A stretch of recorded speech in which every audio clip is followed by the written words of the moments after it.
بسم اللہ الرحمن الرحیم۔ محترم ناظرین، السلام علیکم۔ نبی کریم حضرت محمد صلی اللہ علیہ وآلہ وسلم کا یوم ولادت مختلف علماء کے مطابق 8، 9، 12 اور 17 ربیع الاول ایک عام الفیل بیان کیا جاتا ہے، لیکن زیادہ تر علماء کا اجماع 12 ربیع الاول پر ہے۔ عیسوی سال کے مطابق یہ تاریخ 20 یا 22 اپریل 571 عیسوی بنتی ہے۔ جس وقت حضور اکرم صلی اللہ علیہ وآلہ وسلم اس دنیا میں تشریف لائے، اس وقت قمری مہینے یعنی محرم، صفر، ربیع الاول وغیرہ تو تھے، لیکن سالوں کی اسلامی تقویم کا نظام نہیں تھا۔ چونکہ اسلامی تقویم کا نظام نہیں تھا، لہٰذا کسی بھی بچے کی پیدائش کو بیان کرنے کے لیے کہا جاتا کہ فلاں واقعہ کے اتنے عرصہ بعد فلاں بچہ پیدا ہوا۔ عام الفیل کا مطلب ہے ہاتھیوں والا سال۔ یہ وہ سال ہے جب یمن کے بادشاہ ابرہا نے ہاتھیوں کے لشکر کے ساتھ خانہ کعبہ پر حملہ کیا اور اللہ تعالیٰ کے بھیجے ہوئے ابابیلوں کے لشکر کے ہاتھوں ابرہا اور اس کے لشکر کی تباہی و بربادی ہوئی۔ علماء کے مطابق اس واقعہ کے 45 دن بعد حضور اکرم صلی اللہ علیہ وآلہ وسلم کی ولادت ہوئی۔ یہاں پر آپ کو یہ بات بھی بتاتا چلوں کہ ہجری سال کا آغاز کس طرح ہوا تھا۔ حضرت عمر فاروق رضی اللہ عنہ کے دور حکومت میں ان کی دعوت پر تمام صحابہ اکرام 30 جمادی الثانی 17 ہجری بروز جمعرات مسجد نبوی میں جمع ہوئے۔ آپ نے اسلامی تاریخ و سن کی اہمیت پر ایک عظیم خطبہ دیا۔ اس وقت دنیا میں 4 طرح کی تاریخیں مشہور و معروف تھیں۔ قمری تاریخ یعنی چاند کے حساب سے تاریخ دیکھنا، عیسوی تاریخ جس کو انگریزی تاریخ بھی کہا جاتا ہے، تاریخ عبرانی جو کہ یہودیوں کی تاریخ ہے، اور تاریخ جولیانی۔ حضرت عمر نے فرمایا کہ اسلامی سال چاند کے حساب سے ہونا چاہیے۔ اب یہ بتائیے کہ اسلامی تاریخ کی ابتدا کہاں سے ہونی چاہیے؟ بعض حضرات صحابہ رضی اللہ عنہم نے فرمایا حضور اکرم صلی اللہ علیہ وآلہ وسلم کی ولادت باسعادت سے شروع ہونی چاہیے۔ حضرت عمر نے فرمایا اس طریقہ میں عیسائیوں کے ساتھ مشابہت بنتی ہے، کیونکہ ان کے سال کی ابتدا حضرت عیسیٰ مسیح علیہ السلام کی پیدائش سے شروع ہوتی ہے۔ بعض صحابہ نے فرمایا کہ جب آپ صلی اللہ علیہ وآلہ وسلم کو نبوت ملی، اس دن سے تاریخ اسلام کی ابتدا ہونی چاہیے۔ آپ نے فرمایا کہ نبوت کا ابتدائی زمانہ اسلام و مسلمانوں پر ظلم و ناانصافی کا زمانہ تھا۔ بعض صحابہ نے فرمایا کہ آپ صلی اللہ علیہ وآلہ وسلم کی وفات سے ابتدا ہونی چاہیے۔ حضرت عمر نے اس رائے کو بھی رد فرما دیا اور فرمایا کہ آپ صلی اللہ علیہ وآلہ وسلم کی وفات امت مسلمہ کے لیے حادثہ کبریٰ اور نقصان عظیم تھا، اس سے تاریخ اسلامی کی ابتدا مناسب نہیں۔ پھر حضرت عمر فاروق نے خود فرمایا کہ تاریخ اسلامی کی ابتدا ہجرت سے شروع ہونی چاہیے، اس لیے کہ ہجرت ہی سے حق و باطل کے درمیان فرق و امتیاز قائم ہوا اور ہجرت ہی سے اسلام کو فتوحات ملیں۔ اب پھر سوال پیدا ہوا کہ اسلامی تاریخ کی ابتدا کس مہینے سے ہو؟ بعض نے کہا کہ رمضان سے اسلامی سال شروع ہونا چاہیے۔ حضرت عثمان غنی رضی اللہ عنہ نے فرمایا جس مہینہ میں حضور صلی اللہ علیہ وآلہ وسلم نے ہجرت فرمائی، اسی مہینہ سے اسلامی سال شروع ہونا چاہیے۔ حضور اکرم نے ربیع الاول کے مہینہ میں ہجرت فرمائی، لیکن ہجرت کا ارادہ ماہ محرم ہی میں کر چکے تھے، اس لیے اسلامی تاریخ کے سال کی ابتدا محرم الحرام سے شروع ہونی چاہیے۔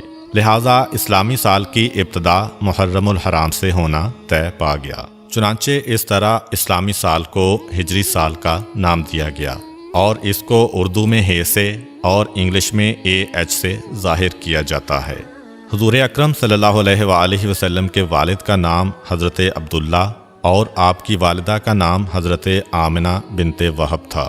حضور اکرم کی ولادت سے پہلے ہی آپ صلی اللہ علیہ وآلہ وسلم کے والد حضرت عبداللہ کا انتقال ہو گیا تھا، اور آپ ابھی 6 سال کے تھے کہ آپ کی والدہ حضرت آمنہ بھی اس دنیا سے رخصت ہو گئیں۔ اس کے بعد 8 سال کی عمر تک آپ کی پرورش آپ کے دادا حضرت عبد المطلب نے کی۔ 8 سال کی عمر میں آپ کے سر سے دادا کا سایہ بھی چھن گیا، اور پھر 8 سال کی عمر سے لے کر جوانی تک آپ اپنے چچا حضرت ابو طالب کے زیر کفالت رہے۔ جس رات آپ دنیا میں تشریف لائے تو اللہ تعالیٰ نے بہت سے معجزات دنیا کو دکھائے۔ فارس کا آتش کدہ جس میں 1000 سال سے آگ روشن تھی اور فارسی اس آگ کی پوجا کرتے تھے، وہ اچانک بجھ گئی۔ کسریٰ کا محل 2 حصوں میں تقسیم ہو گیا اور 14 کنگرے ٹوٹ کر زمین پر گر پڑے۔ دریائے ساوا جو صدیوں سے خشک پڑا تھا اس میں پانی جاری ہو گیا، اور دریائے سماوا جس میں ہمیشہ سے پانی جاری تھا ایک مرتبہ اس میں پانی خشک ہو گیا۔ جتنے بھی دنیا میں بتکدے تھے ان میں موجود بت منہ کے بل زمین پر گر گئے، اور دنیا میں جتنے بھی بادشاہوں کے تخت تھے وہ پائے ٹوٹنے کی وجہ سے زمین پر آ کر گر گئے۔ جتنے بھی ساحر، جادوگر، کاہن اور منجم تھے ان کا علم جواب دے گیا تھا۔ زبان سے غیب کی خبریں بتانے والے ایک رات کے لیے گونگے ہو گئے تھے۔ خاص طور پر وہ کاہن جن کے ہمزاد آسمانوں سے ان کے لیے خبریں لاتے تھے، ان کی اور ان کے ہمزاد کی ملاقات کا سلسلہ ختم ہو گیا تھا۔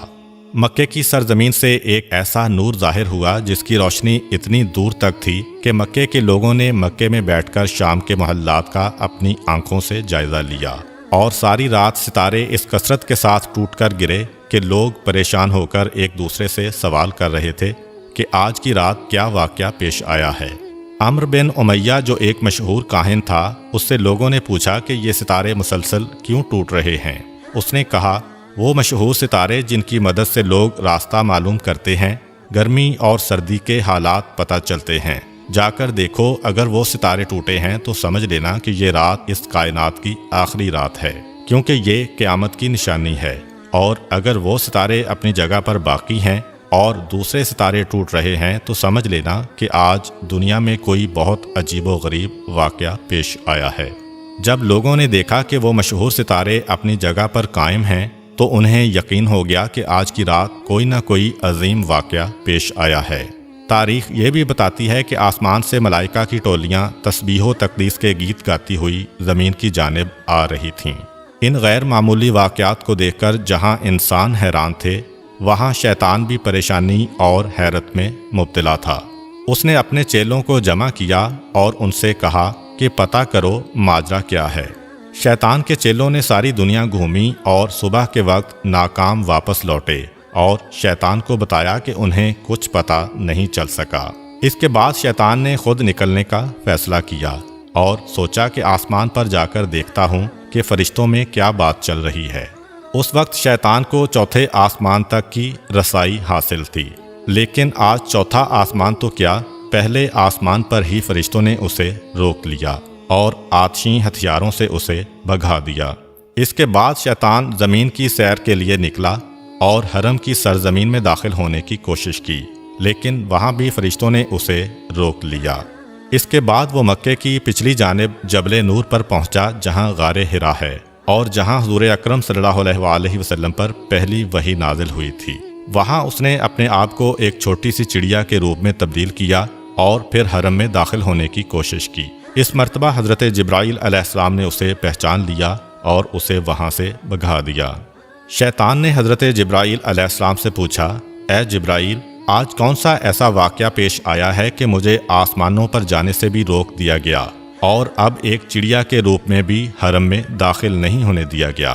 حضرت جبرائیل علیہ السلام نے فرمایا کہ آج انتہائی مقدس رات ہے، آج سرکار انبیاء حضرت محمد صلی اللہ علیہ وآلہ وسلم کی ولادت کی رات ہے، ان کی ولادت ہونے والی ہے، اس لیے تجھے اس مقام پر داخلے سے روک دیا گیا ہے۔ شیطان نے حضرت جبرائیل علیہ السلام سے پوچھا کہ اے جبرائیل، یہ تو بتا دو کہ اس پیدا ہونے والے بچے پر میرا کوئی بس چلے گا کہ نہیں، میں انہیں بہکا سکوں گا کہ نہیں؟ حضرت جبرائیل علیہ السلام نے کہا کہ اس نور پر تمہارا کوئی بس نہیں چلے گا۔ پھر شیطان نے پوچھا کہ اے جبرائیل، کیا ان کا کلمہ پڑھنے والے میرے بہکاوے میں آ جائیں گے کہ نہیں؟ حضرت جبرائیل نے کہا، اے شیطان، رسول تو رسول، ان کے کلمہ پڑھنے والے پر بھی تمہارا بس نہیں چلے گا جب تک کہ اس کے دل میں اس دنیا کی محبت نہ پیدا ہو جائے۔ جب دنیا کی محبت پیدا ہو گئی تو شیطان اس کو اپنا غلام بنا لے گا۔ حضور اکرم صلی اللہ علیہ وآلہ وسلم کی والدہ جناب آمنہ کہتی ہیں کہ دوران حمل مجھے کبھی کوئی گرانی یا تکلیف محسوس نہیں ہوئی، اور نہ کبھی کوئی ایسا احساس ہوا جو پہلے بچے کی ولادت کے وقت عرب کی عام عورتیں بیان کیا کرتی تھیں۔ آپ فرماتی ہیں کہ میں اور فاطمہ بنت اسد کمرے میں بیٹھی تھیں کہ اچانک کمرے کی روشنی میں اضافہ ہونے لگا اور ایسا لگا کہ یہ کمرہ آنکھوں سے پوشیدہ ہوتا جا رہا ہے۔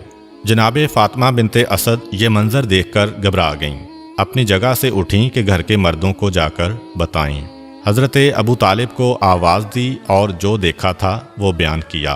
حضرت ابو طالب نے کہا، فاطمہ گھبراؤ نہیں، یہ سارا منظر اس نور کی وجہ سے ہے جو اس دنیا میں تشریف لانے والا ہے۔ حضرت آمنہ کہتی ہیں کہ ادھر حضرت فاطمہ بنت اسد باہر نکلیں، ادھر ایک سفید پرندہ نظر آنے لگا۔ عجیب بات یہ ہے کہ مکان کی چھت بھی غائب ہو گئی ہے اور ہر طرف اس قدر نور ہے کہ جس نے میرے ارد گرد کی تمام چیزوں کو پوشیدہ کر دیا ہے، اور اب میں گویا 7ویں آسمان تک کا مشاہدہ کر رہی ہوں۔ جناب آمنہ کہتی ہیں کہ اس وقت ایک سفید پرندہ آیا، اس نے اپنے جسم کو میری پیشانی سے مس کیا۔ جیسے ہی اس نے اپنا جسم میری پیشانی کے ساتھ مس کیا، میرے گرد جتنا نور تھا وہ سمٹ کر میری پیشانی میں جمع ہو گیا۔ جناب آمنہ نے آسمانوں کا نظارہ کر لیا اور اس کے بعد ان کو اپنا کمرہ دوبارہ نظر آنے لگا۔ جناب فاطمہ بنت اسد بھی اس وقت دوبارہ تشریف لا چکی تھیں۔ جناب آمنہ کہتی ہیں کہ اس وقت 4 عورتیں میرے پاس آئیں جن کے ہاتھ میں شیشے کے گلاس اور صراحیاں تھیں۔ انہوں نے مجھے سلام کیا اور کہا کہ ہم جنت کی حوریں ہیں اور حکم پروردگار سے آپ کے پاس تشریف لائی ہیں۔ یہ جنت کا شربت ہے، اسے نوش فرما لیں۔ حضرت آمنہ نے وہ شربت پیا تو ایک لمحے کے لیے دنیا سے غافل ہو گئیں، اور جیسے ہی ہوش میں آتی ہیں تو کیا دیکھتی ہیں کہ ان کا بچہ ان کے پاس اس انداز میں سجدے کی حالت میں ہے کہ اس کا بایاں ہاتھ زمین پر ہے اور دایاں ہاتھ آسمان کی طرف بلند ہے۔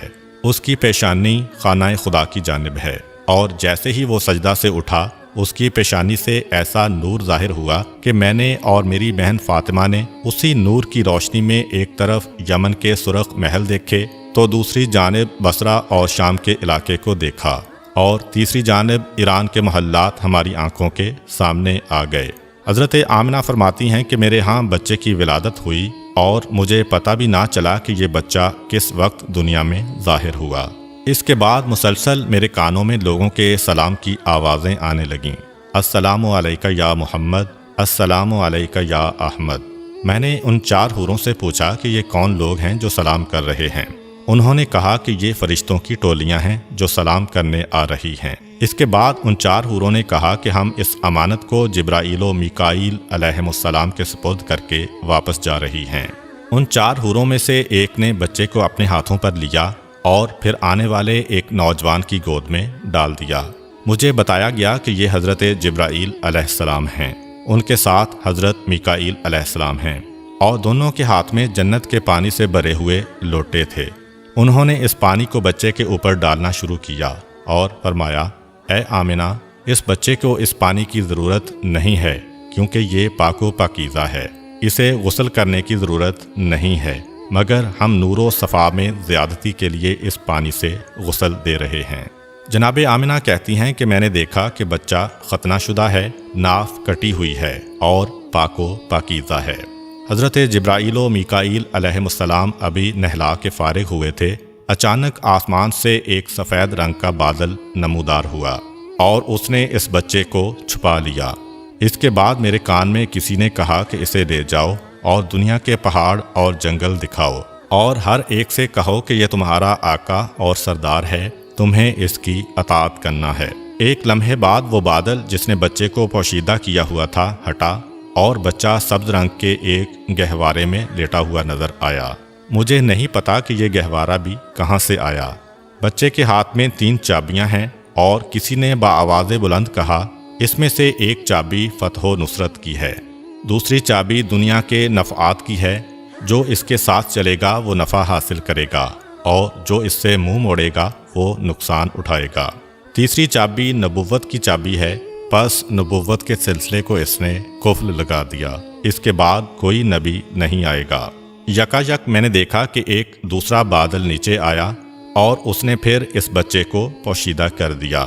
پھر کسی نے میرے کان میں کہا، اسے لے جاؤ اور دنیا میں جتنے چرندے، پرندے، درندے، اولیاء اور نیک انسان ہیں ان سب کو اس کی پہچان کراؤ اور ان سے کہو کہ یہ تمہارے آقا و سردار ہیں، تمہیں اس کی اطاعت کرنا ہے۔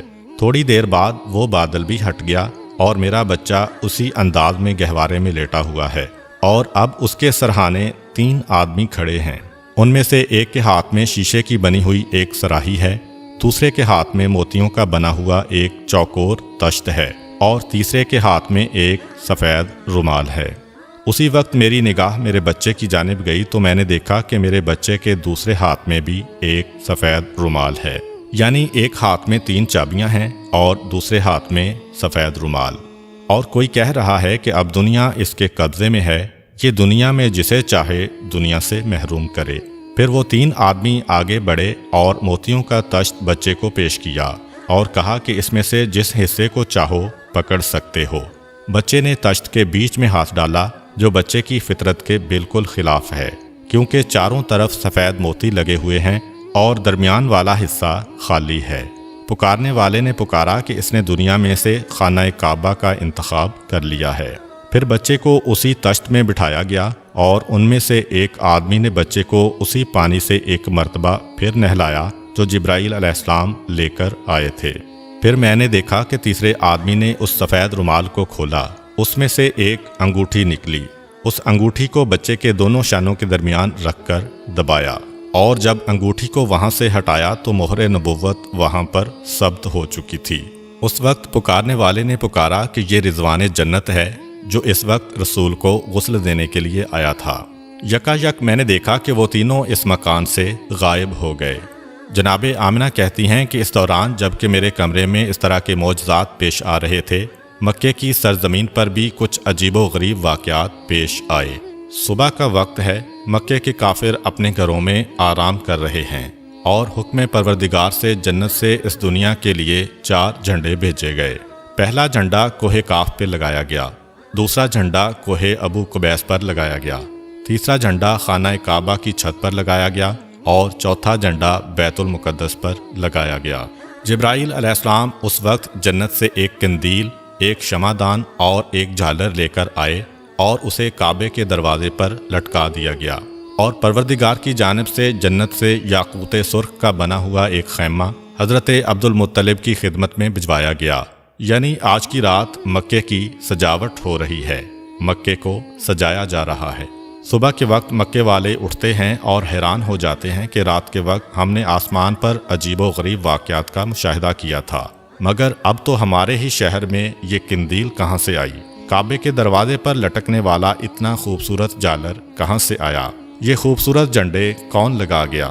اور جب حضرت عبد المطلب کے گھر کے صحن میں یاقوت سرخ کا خیمہ دیکھا تو اکثر سرداران مکہ کے دل میں حسد کی آگ بھڑک اٹھی کہ جو چیز ہے وہ عبد المطلب کو ہی مل رہی ہے، جو نعمت بھی ہے انہی کو مل رہی ہے، تو وہ دشمنی کا سلسلہ جو چاہے زمزم کھودتے وقت شروع ہوا تھا وہ مزید بڑھ گیا۔ غرض یہ کہ جب رات ختم ہوئی اور رسول خدا کی ولادت ہو چکی تھی، سارا مکہ جگمگا رہا تھا، اور حضرت عبد المطلب اپنے مکان میں یہ انتظار کر رہے ہیں کہ میری بہو آمنہ کی طرف سے مجھے کیا پیغام ملتا ہے۔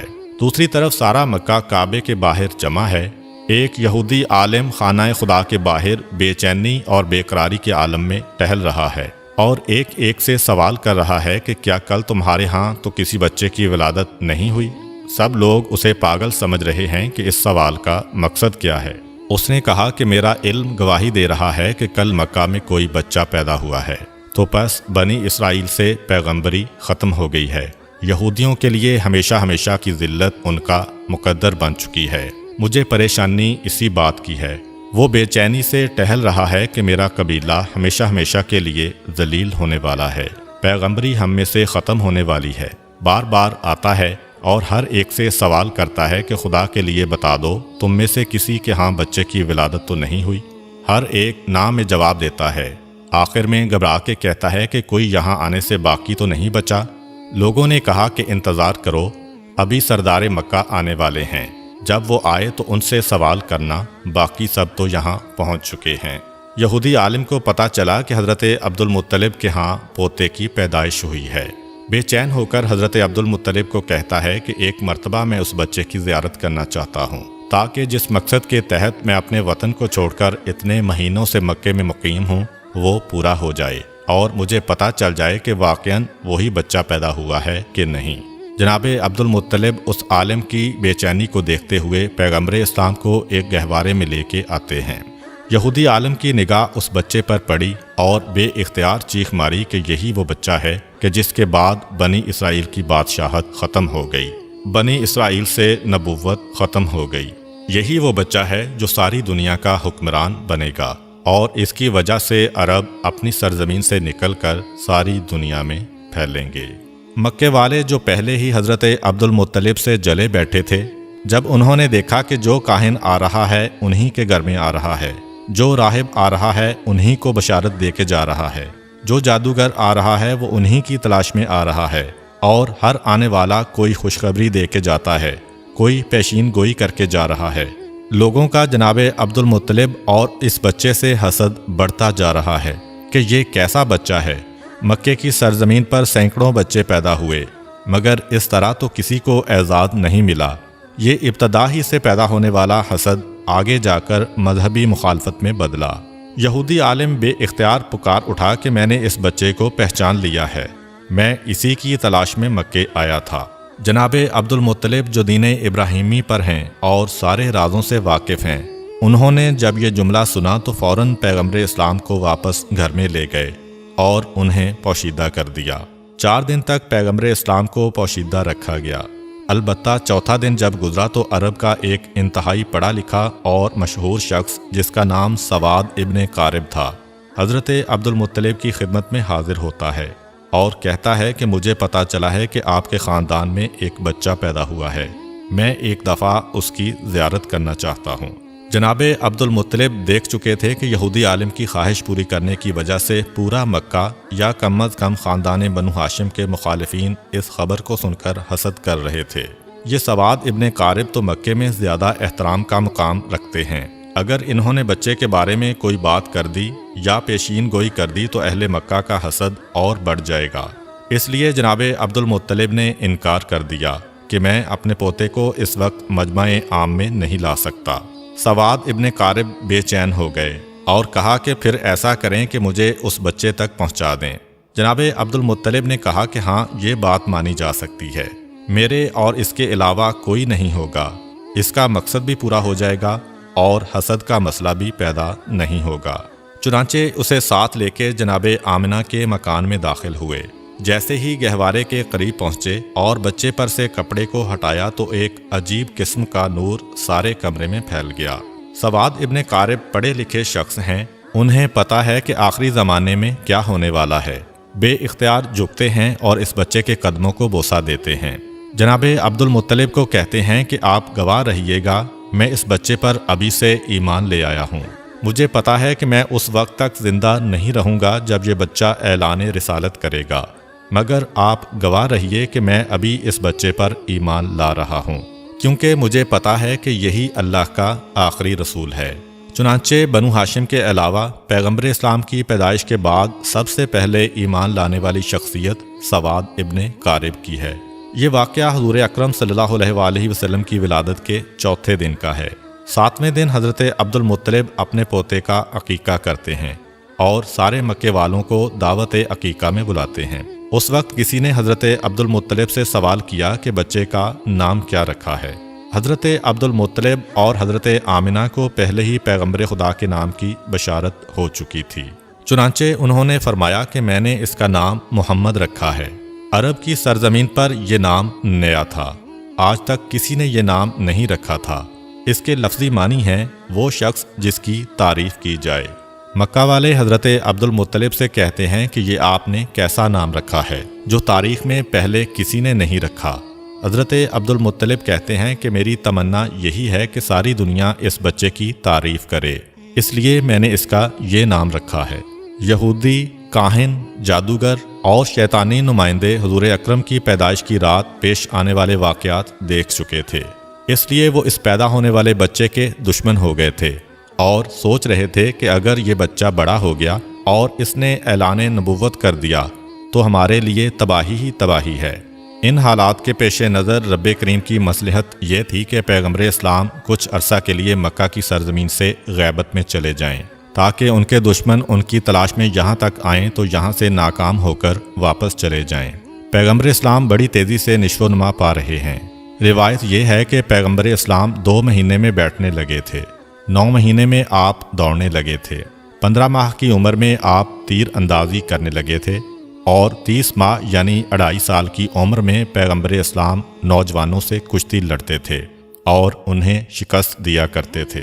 اتنی تیزی سے ہونے والی نشو و نما ایک طرف تو اعجاز نبوت تھی، اور دوسری طرف یہ مصلحت بھی پوشیدہ تھی کہ آنے والا تو تلاش کرے گا کہ پچھلے سال 12 ربیع الاول کو پیدا ہونے والا بچہ کہاں ہے۔ اس کے ذہن میں یہی ہوگا کہ 1 سال کا بچہ ہے، ابھی چلنے کے قابل ہوا ہوگا۔ چنانچہ اگر پیغمبر اسلام پر اس کی نگاہ پڑے تو شاید وہ نظر انداز کر جائے۔ اس کے ساتھ ساتھ ایسے واقعات بھی پیش آ رہے ہیں کہ نہ جناب آمنہ کو کوئی کام کرنا پڑتا ہے، نہ جناب حلیمہ کو کوئی کام کرنا پڑتا ہے، اور نہ دادا حضرت عبد المطلب کو کوئی کام کرنا پڑ رہا ہے۔ جب جناب آمنہ کی نگرانی میں رسول رہے تو وہ حیران ہیں، اور جب بی بی حلیمہ کی نگرانی میں رہے تو وہ حیران ہیں کہ جب کبھی ہمارا دل چاہتا کہ ہم ان کو نہلائیں اور ان کے سر میں تیل ڈالیں تو ہم دیکھتے کہ کوئی ہم سے پہلے نہلا کر اور کنگھی کر کے گیا ہے۔ عام بچے سو کے اٹھتے ہیں تو ان کی آنکھوں میں میل وغیرہ ہوتا ہے، اور جب یہ سو کر اٹھتے ہیں تو چہرہ بالکل تر و تازہ اور حشاش بشاش ہوتا ہے۔ جب کبھی ہم نے چاہا کہ ان کا لباس بدلیں، پتہ چلا کہ پہلے ہی ان کو کوئی نیا لباس پہنا کے چلا گیا ہے۔ حتیٰ کہ کھانے وغیرہ کے سلسلے میں بھی جس گھر میں گئے وہاں پر پیغمبر اسلام کی وجہ سے رزق پہنچا۔ گھر والوں کے کھانے سے پیغمبر اسلام نے کبھی حصہ نہیں لیا۔ تو اب جو بھی پرورش کرنے والے ہیں وہ حیران ہیں کہ ہمیں کوئی کام کرنا ہی نہیں پڑ رہا ہے۔ حتیٰ کہ جب بچپنے کی وہ عمر تھی کہ جب عام طور پر قدرتی ضروریات کی وجہ سے بچے کا لباس خراب ہو جاتا ہے، جناب آمنہ اور جناب حلیمہ کہتی ہیں وہ جو ضروری حاجتیں ہیں ان کے نشان بھی ہم نے کبھی رسول اسلام کے لباس پر نہیں دیکھے۔ غرض یہ کہ سارے کام پروردگار عالم کی مصلحت سے طے پا رہے ہیں، مگر دشمنوں کا گروہ مسلسل حضور اکرم کی تلاش میں ہے۔ حضرت عبد المطلب جو دین ابراہیمی پر ہیں اور اپنے والد جناب ہاشم سے ان کو کچھ راز نبوت بھی ملے ہیں، ان میں یہ بھی تھا کہ اس بچے کے دشمن بہت زیادہ ہوں گے، تمہیں پوری کوشش کرنا ہے اس بچے کو بچانے کے سلسلے میں۔ اس مسئلے کی وجہ سے حضرت عبد المطلب پیغمبر اسلام کو مکے سے کسی اور جگہ منتقل کرنا چاہتے ہیں، خاص طور پر جب ان کو پتہ چلا کہ اکثر یہودیوں کے گروہ آتے ہیں اور مکے کے حالات کا جائزہ لے کر چلے جاتے ہیں۔ یہودی بار بار کیوں آ رہے تھے اس کے بارے میں آپ کو بتاتا چلوں۔ دراصل یہودی بہت عرصہ پہلے سے ہی پیغمبر اسلام کی ولادت کو روکنے کی فکر میں تھے۔ عبد مناف پہ حملہ ہوا، جناب ہاشم پہ حملہ ہوا، جناب عبد المطلب پہ حملہ ہوا، جناب عبداللہ پہ حملہ ہوا، مسلسل یہ حملے ہوئے۔ روایت میں ہے کہ جب جناب عبداللہ کی جوانی کا زمانہ آیا تھا تو یہودیوں کی ساری سازشوں کا مرکز یہ تھا کہ کسی طرح انہیں ختم کر دو تو ولادت رسول رک جائے گی۔ یہودی یہ پہچان گئے تھے کہ جناب عبداللہ پیغمبر اسلام کے والد ہیں، اور یہ پہچان حضرت یحییٰ علیہ السلام کے اس کرتے کی وجہ سے ہوئی تھی جو یہودیوں کے پاس تھا، اور جناب عبداللہ کی ولادت کے وقت اس میں سے خون نکلنا شروع ہو گیا تھا۔ انہوں نے سوچا کہ اگر جناب عبداللہ کو شادی سے پہلے قتل کر دیا جائے تو رسول اللہ کی ولادت نہیں ہو سکے گی۔ چنانچہ انہوں نے حملہ کر دیا، مگر وہ حملہ بھی ناکام ہوا، اور اسی کے نتیجے میں جناب عبداللہ کی شادی جناب آمنہ سے ہوئی۔ اب جناب آمنہ سے شادی کے بعد یہودی اور پریشان ہو گئے کہ اب کیا کیا جائے، کسی نہ کسی طریقے سے ولادت کے سلسلے کو روکنا ہے، اور اتفاق سے انہیں ایک موقع مل گیا۔ جناب عبداللہ کسی کام کے سلسلے میں مدینے جاتے ہیں، اور مدینہ یہودیوں کا گڑھ ہے۔ چنانچہ روایات سے پتہ چلتا ہے کہ مدینہ میں جناب عبداللہ پہ حملہ ہوا اور زہر کے ذریعے جناب عبداللہ کو شہید کیا گیا۔ اب یہودیوں کو ایک اطمینان تو ہو گیا کہ پیغمبر اسلام کے والد تو شہید ہو گئے، صرف ایک بات کا پتہ کرنا ہے کہ ان کے ہاں کوئی اولاد ہے یا نہیں۔ اگر یہ پتہ چل جائے کہ یہ بے اولاد تھے تو گھر میں جا کر اطمینان سے سونا، اور اگر یہ پتہ چلے کہ ان کے ہاں کوئی اولاد ہے تو پھر اس کے قتل کا انتظام کرنا ہوگا۔ یہودیوں کا ایک گروہ بنا، یہ لوگ خاص اس کام کے لیے مدینہ سے مکہ آئے۔ وہاں آ کر تحقیق کی تو اطمینان کا سانس لیا جب پتہ چلا کہ وہ لاولد تھے، ان کے ہاں کوئی اولاد نہیں تھی۔ چنانچہ بڑے اطمینان سے واپس مدینے گئے۔ مدینے پہنچ کر مدینہ سے لے کر شام تک جہاں جہاں یہودی پھیلے ہوئے تھے سب کو یہ خوشخبری پہنچا دی گئی کہ مبارک ہو، ہمارے لیے جو خطرہ تھا وہ خطرہ ٹل گیا ہے۔ حضرت یحییٰ علیہ السلام کے کرتے سے جو خون نکل رہا تھا اب وہ خون سوکھ گیا ہے، جس سے یہ یقین ہو گیا کہ پیغمبر کے والد کا انتقال ہو گیا ہے اور ان کے ہاں کوئی اولاد بھی نہیں ہے، جس کا مطلب یہ ہے کہ اب آخری رسول پیدا نہیں ہوں گے۔ یہ خوشخبری ساری دنیا یہود میں پھیلا دی گئی۔ مدینہ سے لے کر شام تک جشن منایا گیا اور یہودی بڑے مطمئن تھے، مگر ان سے ایک بنیادی غلطی یہ ہوئی کہ یہ تو معلوم کر لیا کہ پیغمبر اسلام اس دنیا میں نہیں آئے، یہ تو پتہ چلا لیا کہ عبداللہ کے ہاں کوئی اولاد نہیں تھی، مگر یہ معلوم کرنا بھول گئے کہ کیا ایسا تو نہیں ہے کہ جناب عبداللہ کی بیوی حضرت آمنہ حاملہ ہوں اور کچھ مہینے کے بعد بچہ پیدا ہو جائے۔ اس طرف ان کا خیال گیا ہی نہیں۔ یہ دیکھ کر مطمئن ہو کر گھر چلے گئے کہ عبداللہ کے ہاں کوئی اولاد نہیں ہے، لیکن جب 12 ربیع الاول کو عجیب و غریب واقعات پیش آئے، عوام کو اتنی معلومات نہیں ہے، لیکن یہودی علماء پریشان ہو کر بیٹھے ہیں، کیونکہ انہوں نے اپنی کتابوں میں پڑھا ہوا ہے کہ یہ سارے واقعات اس زمانے کے ہیں جب آخری رسول پیدا ہوگا۔ مگر یہ کیا ہوا؟ آخری رسول کیسے پیدا ہو گیا؟ کیونکہ آخری رسول کے والد کو ہم نے پورے یقین کے ساتھ قتل کیا کہ یہی رسول کے والد ہیں، اور حضرت یحییٰ کے کرتے نے بھی گواہی دی کہ یہی والد ہیں۔ یہ بھی ہم نے پتہ چلا لیا کہ ان کے ہاں کوئی اولاد نہیں ہے، پھر یہ رسول کہاں سے آ گئے؟ اب پریشان ہیں کیونکہ ان کی کتاب میں لکھا ہوا ہے کہ آخری رسول عبداللہ کے ہاں پیدا ہوں گے اور یہ عجیب و غریب واقعات پیش آئیں گے۔ اب حیران ہیں کہ عبداللہ کے ہاں تو رسول پیدا نہیں ہوئے، اور اگر کسی اور کے ہاں پیدا ہوئے ہیں تو یہ ہماری کتاب کے برعکس ہے۔ فوراً ایک گروہ بنایا گیا تاکہ وہ مکہ میں جا کر تحقیق کرے۔ جب یہ لوگ مکہ پہنچے تو اس وقت پیغمبر اسلام کو مکے سے حضرت حلیمہ سعدیہ کے مکان میں منتقل کیا جا چکا تھا، اور پیغمبر اسلام کی پیدائش کو 2 ماہ گزر چکے تھے۔ اب یہ یہودی پریشان ہو کر ڈھونڈ رہے ہیں کہ کون سا بچہ ایسا ہے جو 2 ماہ پہلے پیدا ہوا ہوگا، مگر کوئی ایسا بچہ نظر نہیں آ رہا۔ کسی سے پوچھ نہیں سکتے، کیونکہ مکے میں 2 مرتبہ یہودی سازش کر کے گئے ہیں۔ جناب عبداللہ پر بھی حملہ انہوں نے کروایا تھا، اور ان کے بعد جناب آمنہ کے بارے میں بھی تحقیق ان لوگوں نے کروائی تھی۔ چنانچہ اب مکہ والے ہوشیار ہو گئے ہیں، خاص طور پر خاندان بنو ہاشم والے ان لوگوں پر نظر رکھے ہوئے ہیں۔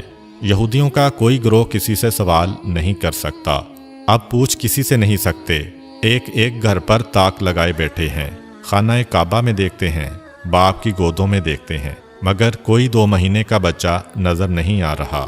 ناکام واپس لوٹ گئے، اب آ رہے ہیں، جا رہے ہیں، اور مسلسل تحقیقات کر رہے ہیں، مگر ان کی تحقیقات ناکام ہو رہی ہیں، کیونکہ پیغمبر اسلام تو اس وقت مکے سے باہر ہیں۔ البتہ جب پیغمبر اسلام کی عمر 7 سال کی ہو گئی اور پیغمبر مکے مستقل طور پر آ گئے تو اس زمانے میں بھی یہودیوں کا ایک گروہ مکے آیا ہوا تھا۔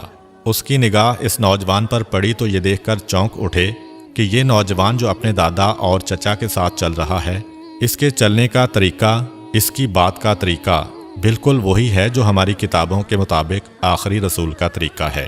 اس کے سر پر بادل سایہ بھی کر رہا ہے۔ یہ جس درخت کے قریب سے گزرتا ہے، درخت کی شاخ ایک مرتبہ جھک جاتی ہے۔ یہ جس پتھر کے قریب جاتا ہے، پتھر کلام کرنے لگتا ہے۔ یہ جس طرف جائے، راستے میں کوئی رکاوٹ ہو تو رکاوٹ خود بخود ہٹنے لگتی ہے۔ یہ سب نشانیاں تو آخری رسول کی نشانیاں ہیں، لیکن اگر یہ آخری رسول ہے تو یہ تو 25 سال کا نوجوان نظر آ رہا ہے، جبکہ ہمارے علم اور ہماری کتابوں کے مطابق اس کو 7 سال کا نوجوان ہونا چاہیے۔ یہودیوں کے اس گروہ نے اپنے علماء سے مشورہ کیا۔ انہوں نے کہا کہ خوب اچھی طرح دیکھ لو، یہی اگر آخری رسول ہے تو اسے قتل کر دو۔ یہودیوں کو یہ تو پتہ چل گیا کہ یہ بچہ عبد المطلب کے گھر میں پیدا ہوا، عبداللہ کا بیٹا ہے، لیکن ابھی دل میں ایک کھٹک ہے کہ جس طرح ہم پہلے غلطی کر گئے تھے اور اس بچے کے والد کو قتل کرنے اور اس کے ہاں اولاد کے نہ ہونے کا پتہ کر کے مطمئن ہو گئے تھے اور جشن منا لیا تھا، لیکن بعد میں پتہ چلا کہ ہم دھوکہ کھا گئے ہیں۔ ابھی بھی ایسا نہ ہو کہ ہم اس نوجوان کو قتل کر کے چلے جائیں اور ہم مطمئن ہو جائیں اور 20 سال بعد پتہ چلے کہ رسول تو ابھی زندہ ہے۔ اس لیے یہودی اس دفعہ 100% یقین کرنا چاہتے تھے کہ یہی نوجوان اللہ کا سچا پیغمبر ہے۔ یہودیوں نے اپنی کتاب میں پڑھا ہوا تھا اور ان کو اس بات کی معرفت تھی کہ جو بھی اللہ کا رسول ہوگا، چاہے پہلا ہو یا آخری، لقمہ حرام اس کے حلق سے نیچے نہیں اتر سکتا، بلکہ حلق تو کیا اس کے ہونٹوں کو بھی نہیں چھو سکتا۔ حرام کے علاوہ رزق مشتبہ یعنی ایسا رزق جس کا پتہ نہ ہو کہ حلال ہے یا حرام، وہ بھی رسول کے ہونٹ کو نہیں چھو سکتا۔ چنانچہ انہوں نے ایک بڑا عجیب منصوبہ بنایا۔ مکے میں ایک بیوہ عورت رہتی تھی جس کا نام زبیدہ تھا۔ اس نے ایک چھوٹا سا مرغی فارم بنایا ہوا تھا اور وہ مرغیوں کے انڈے بیچ کے گزارا کیا کرتی تھی، اور جو مرغی انڈے دینے کے قابل نہ رہتی اسے وہ ذبح کرنے کے لیے بیچا کرتی تھی۔ یہودیوں نے سوچا کہ یہ ایک ایسا امتحان ہے جس سے ہمیں یقین ہو سکتا ہے، چنانچہ رات کے وقت زبیدہ کے گھر میں نقب لگا کر کچھ مرغیاں چوری کر کے لائے، اور جو مرغیاں چرا کر لائے ان کے بارے میں دو نیتیں کیں۔ کچھ مرغیاں چوری کی نیت سے چرائیں اور کچھ کے بارے میں سوچا کہ ہم بعد میں ان کی قیمت زبیدہ کو ادا کر دیں گے۔ اب جو چوری کی نیت سے لیں وہ تو رزق حرام ہو گیا، جو اس نیت سے لیں کہ بعد میں پیسے دے دیں گے یہ رزق مشتبہ ہو گیا، کیونکہ پتہ نہیں زبیدہ راضی ہو کہ نہ ہو۔ خود سے دل میں فیصلہ کر کے کسی کی چیز اٹھا لینا اگر حرام کی منزل پر نہ ہو تو مشتبہ ضرور ہے۔ اگلے دن جناب عبد المطلب کو دعوت دی گئی کہ آپ مکہ کے سردار اور خانہ کعبہ کے متولی ہیں، ایک قابل احترام شخصیت ہیں، ہم باہر سے آئے ہوئے مہمان ہیں، ہمارا دل چاہتا ہے کہ آپ ہمارے ساتھ ایک وقت کا کھانا کھائیں۔ اسلام میں کسی کا تحفہ یا دعوت رد کرنے کی سخت ممانعت ہے، چنانچہ حضرت عبد المطلب نے دعوت قبول کر لی۔ یہودیوں کا اصل مقصد تو پیغمبر اسلام کا امتحان لینا تھا، اس لیے حضرت عبد المطلب سے کہنے لگے کہ آپ اکیلے دعوت میں نہیں آئیں گے بلکہ خاندان بنو ہاشم کے سارے مرد آئیں گے، خاص طور پر آپ کے سب بیٹے اور پوتے ضرور آئیں۔ حضرت عبد المطلب نے کہا کہ تم نہ بھی کہتے تو میری شرط یہی ہوتی، کیونکہ میں اپنے پوتے کے بغیر کسی دعوت میں شریک نہیں ہوتا۔ یہودیوں کے تو دل کی ہو گئی، چنانچہ کھانے کا انتظام کیا گیا۔ اب یہودیوں نے یہ ذہن میں رکھا کہ یہ حرام والی مرغی ہے، یہ مشتبہ والی مرغی ہے۔ دسترخوان لگا دیا گیا۔ یہودیوں نے حضرت عبد المطلب سے کہا کہ اے رئیس مکہ، دعوت آپ کے اعزاز میں ہے، کھانے کا آغاز کیجیے۔ کہا کہ نہیں، جب تک میرا پوتا کھانا شروع نہیں کرے گا ہم لوگ کھانا نہیں کھاتے۔ اب یہودیوں کو تو چاہیے ہی یہ تھا، ساری توجہ رسول کی طرف ہو گئی۔ رسول اللہ سے کہتے ہیں کہ آپ بسم اللہ کیجیے۔ رسول خدا جواب دیتے ہیں کہ نہیں، یہ رزق ہمارے لیے نہیں ہے، کھانا تو دور کی بات ہمارے ہونٹوں تک بھی نہیں پہنچ سکتا۔ حیران ہو کر کہا کہ یہ کیسے ممکن ہے؟ آپ نے فرمایا ہاں، یہ کھانا ہمارے لیے نہیں ہے۔ کہنے لگے کہ ہمیں اجازت دیجیے، ہم آپ کو کھانا کھلائیں گے، دیکھتے ہیں کہ یہ کھانا کیسے نہیں پہنچتا۔ پیغمبر مسکرا کر کہتے ہیں کہ ٹھیک ہے، اگر کھلا سکتے ہو تو کھلاؤ۔ اب یہودیوں نے روٹی اور گوشت کے ساتھ نوالا بنا کے پیغمبر اسلام کی جانب بڑھایا، مگر عجیب بات یہ ہے کہ جیسے ہی وہ نوالا حضور کے ہونٹوں کے قریب پہنچا تو ایسا لگا کہ کسی نے زبردستی ہاتھ پکڑ کے کھول دیا ہو اور نوالا دسترخوان پر گر پڑا۔ ایک مرتبہ، 2 مرتبہ، حتیٰ کہ 10 مرتبہ کوشش کی گئی، مگر یہ نوالا پیغمبر کے ہونٹوں سے مس نہ ہو سکا۔ قریب پہنچ جاتا ہے لیکن ہاتھ کھلتا ہے اور نیچے گر جاتا ہے۔ یہودی بظاہر تو پریشان ہیں لیکن دل میں خوش ہیں کہ آدھی علامت تو پوری ہو گئی، یہ حرام والا کھانا تھا۔ اب مشتبہ کھانا لے کے آتے ہیں۔ پھر پیغمبر سے کہا کہ آغاز کیجئے۔ پیغمبر اسی اطمینان سے جواب دیتے ہیں کہ یہ ہمارے لیے نہیں ہے۔ یہودی کہتے ہیں کہ ہم کھلائیں۔ پیغمبر نے کہا چلو ٹھیک ہے، پھر کوشش کر کے دیکھ لو۔ اب جب کوئی نوالا ہاتھ میں لے کر پیغمبر کے ہونٹ کے قریب لے جاتا ہے تو وہ یا دائیں نکل جاتا ہے یا بائیں نکل جاتا ہے، لیکن ہونٹ کے قریب نہیں جاتا۔ یہودی حضرت عبد المطلب سے کہتے ہیں کہ ہم نے تو خلوص سے دعوت دی تھی، لیکن پتہ نہیں یہ کیا ہو رہا ہے، کیا خدائی راز ہے اس میں۔ جناب عبد المطلب اور پیغمبر اسلام سمجھ گئے کہ کیا بات ہے، لیکن کہنے کا موقع نہیں ہے۔ خاندان بنو ہاشم اپنے گھر واپس چلا گیا اور یہودیوں کو یقین کامل ہو گیا کہ یہ رسول برحق ہے۔ چنانچہ اس کے بعد پھر سازشوں کا ایک سلسلہ شروع ہو گیا۔ یہی وجہ ہے کہ اس واقعے کے بعد جناب عبد المطلب پیغمبر اسلام کی اور زیادہ حفاظت کرنے لگے تھے اور اپنے سارے بیٹوں سے کہہ دیا تھا کہ اب یہودیوں کی ساری دشمنی کا نشانہ میرا پوتا ہوگا، تم لوگ گھر کے کسی کام سے اس کو باہر نہ بھیجنا۔ اس سے پہلے حضرت عبد المطلب بھیڑ بکریاں اور اونٹ چرانے کے لیے پیغمبر اسلام کو باہر بھیج دیتے تھے، لیکن آج یہ حکم جاری ہو گیا کہ خبردار، آج کے بعد کوئی میرے پوتے کو گھر سے باہر نہ بھیجے۔ یہی وجہ ہے کہ اس واقعے کے 1 سال بعد جب حضرت عبد المطلب کا آخری وقت قریب آیا تو اپنے سارے بیٹوں کو بلایا اور نصیحت کی کہ میں اس دنیا سے جا رہا ہوں، اپنے بارے میں مجھے کچھ نہیں کہنا ہے، میری ساری نصیحت میرے پوتے کے بارے میں ہے کہ اپنی جانیں دے کر بھی اس کی حفاظت کرنا۔ بہرحال یہودیوں کی تمام سازشوں کے باوجود اس موقع پر بھی اللہ تعالیٰ نے اپنے رسول کو محفوظ رکھا۔ اب واپس آتے ہیں رسول اکرم کی بچپن کی زندگی پر۔ مورخین اسلام میں اس مسئلے میں اختلاف ہے کہ پیغمبر اسلام کی ولادت کے بعد ابتدائی دنوں میں پیغمبر اسلام کو دودھ کس نے پلایا۔ ایک روایت یہ ہے کہ ولادت کے فوراً بعد پہلے 8 دن تک صوبیہ نے پیغمبر اسلام کو دودھ پلایا۔ یہ صوبیہ پیغمبر اسلام کے ایک چچا ابو لہب کی کنیز تھی۔ روایت میں ہے کہ ابو لہب نے فقط اس خوشی میں کہ اس کنیز نے اس کے بھتیجے کو دودھ پلایا تھا آزاد کر دیا تھا۔ جس وقت پیغمبر اسلام کی ولادت ہوئی اس وقت ابو لہب آپ کی مخالفت میں نہیں تھا، کیونکہ اس وقت اس کی شادی نہیں ہوئی تھی۔ بعد میں پیغمبر اسلام کی مخالفت کرنے کا ایک سبب اس کی بیوی بھی تھی۔ خاندان بنو امیہ میں شادی کے بعد ابو لہب اپنے خاندان کو چھوڑ کر اپنے سسرال کے ساتھ مل گیا تھا۔ دوسری روایت کے مطابق پیغمبر اسلام کو حلیمہ سعدیہ کے سپرد کرنے سے پہلے چند دن دودھ حضرت آمنہ نے ہی پلایا تھا۔ اس کے بعد پیغمبر کو بی بی حلیمہ سعدیہ کے سپرد کر دیا گیا، جنہوں نے شرعی حکم کے مطابق 2 سال تک پیغمبر اسلام کو دودھ پلایا۔ روایت میں ہے کہ جس وقت حلیمہ سعدیہ نے پیغمبر اسلام کو دودھ پلایا اس وقت وہ دین ابراہیمی پر تھیں، اور اس وقت دین ابراہیمی ہی برحق دین تھا، چنانچہ اس پر ایمان رکھنے والا اللہ کے دین پر عمل کرنے والا مانا جاتا تھا۔ یعنی کہ کوئی یہ اعتراض نہیں کر سکتا کہ کسی مشرک یا کافر نے پیغمبر اسلام کو دودھ پلایا تھا۔ پیغمبر اسلام کی ولادت سے پہلے کا 1 سال پورے عرب اور مکہ والوں کے لیے بڑی پریشانی کا سال تھا۔ بارشیں کم ہوئی تھیں جس کی وجہ سے غلہ کم پیدا ہوا تھا۔ مکے والے بھی پریشان تھے، مکے کے باہر والے بھی پریشان تھے، مگر جس سال پیغمبر اسلام کی ولادت ہوئی مکہ انتہائی خوشحال ہو گیا۔ لیکن مکے کے باہر ابھی تک قحط پڑا ہوا تھا، جس کی وجہ سے آس پاس کے جو قبیلے تھے وہاں سے لوگ روزگار کے لیے مکے آ رہے تھے۔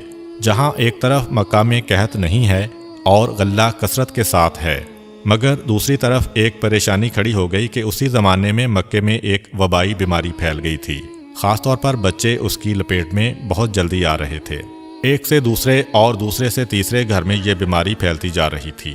تو یہ 2 سبب پیغمبر اکرم کی ولادت کے فوراً بعد پہلے ہفتے میں پیش آئے۔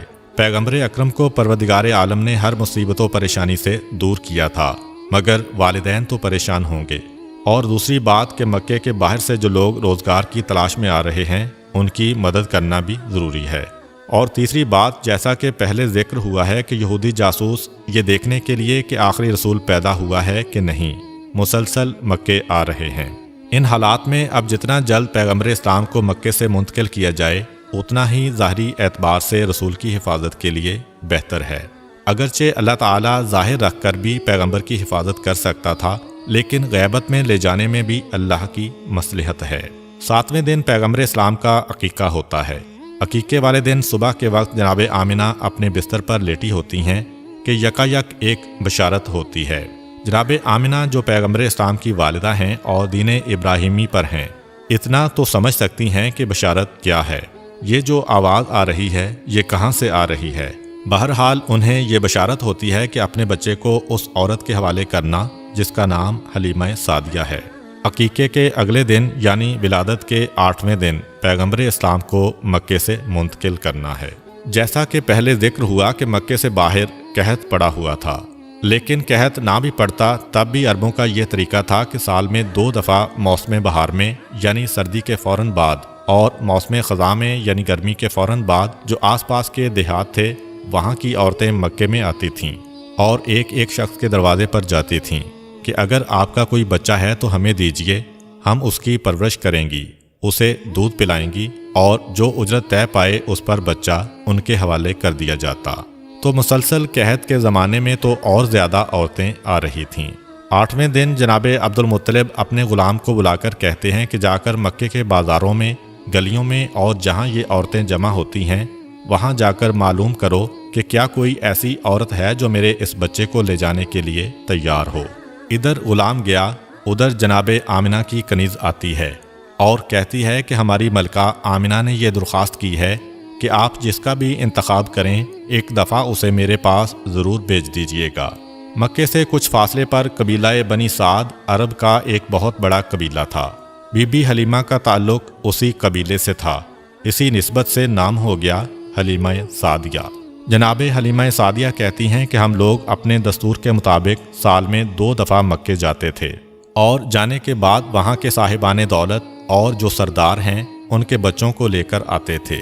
اس سال ہمیں جانے کی جلدی تھی کیونکہ ہمارے علاقے میں قحط شدید سے شدید ہوتا جا رہا تھا۔ جائیں گے تو کسی صاحب دولت کا کسی سردار کا بیٹا ملے گا تو ہماری پریشانی دور ہو جائے گی۔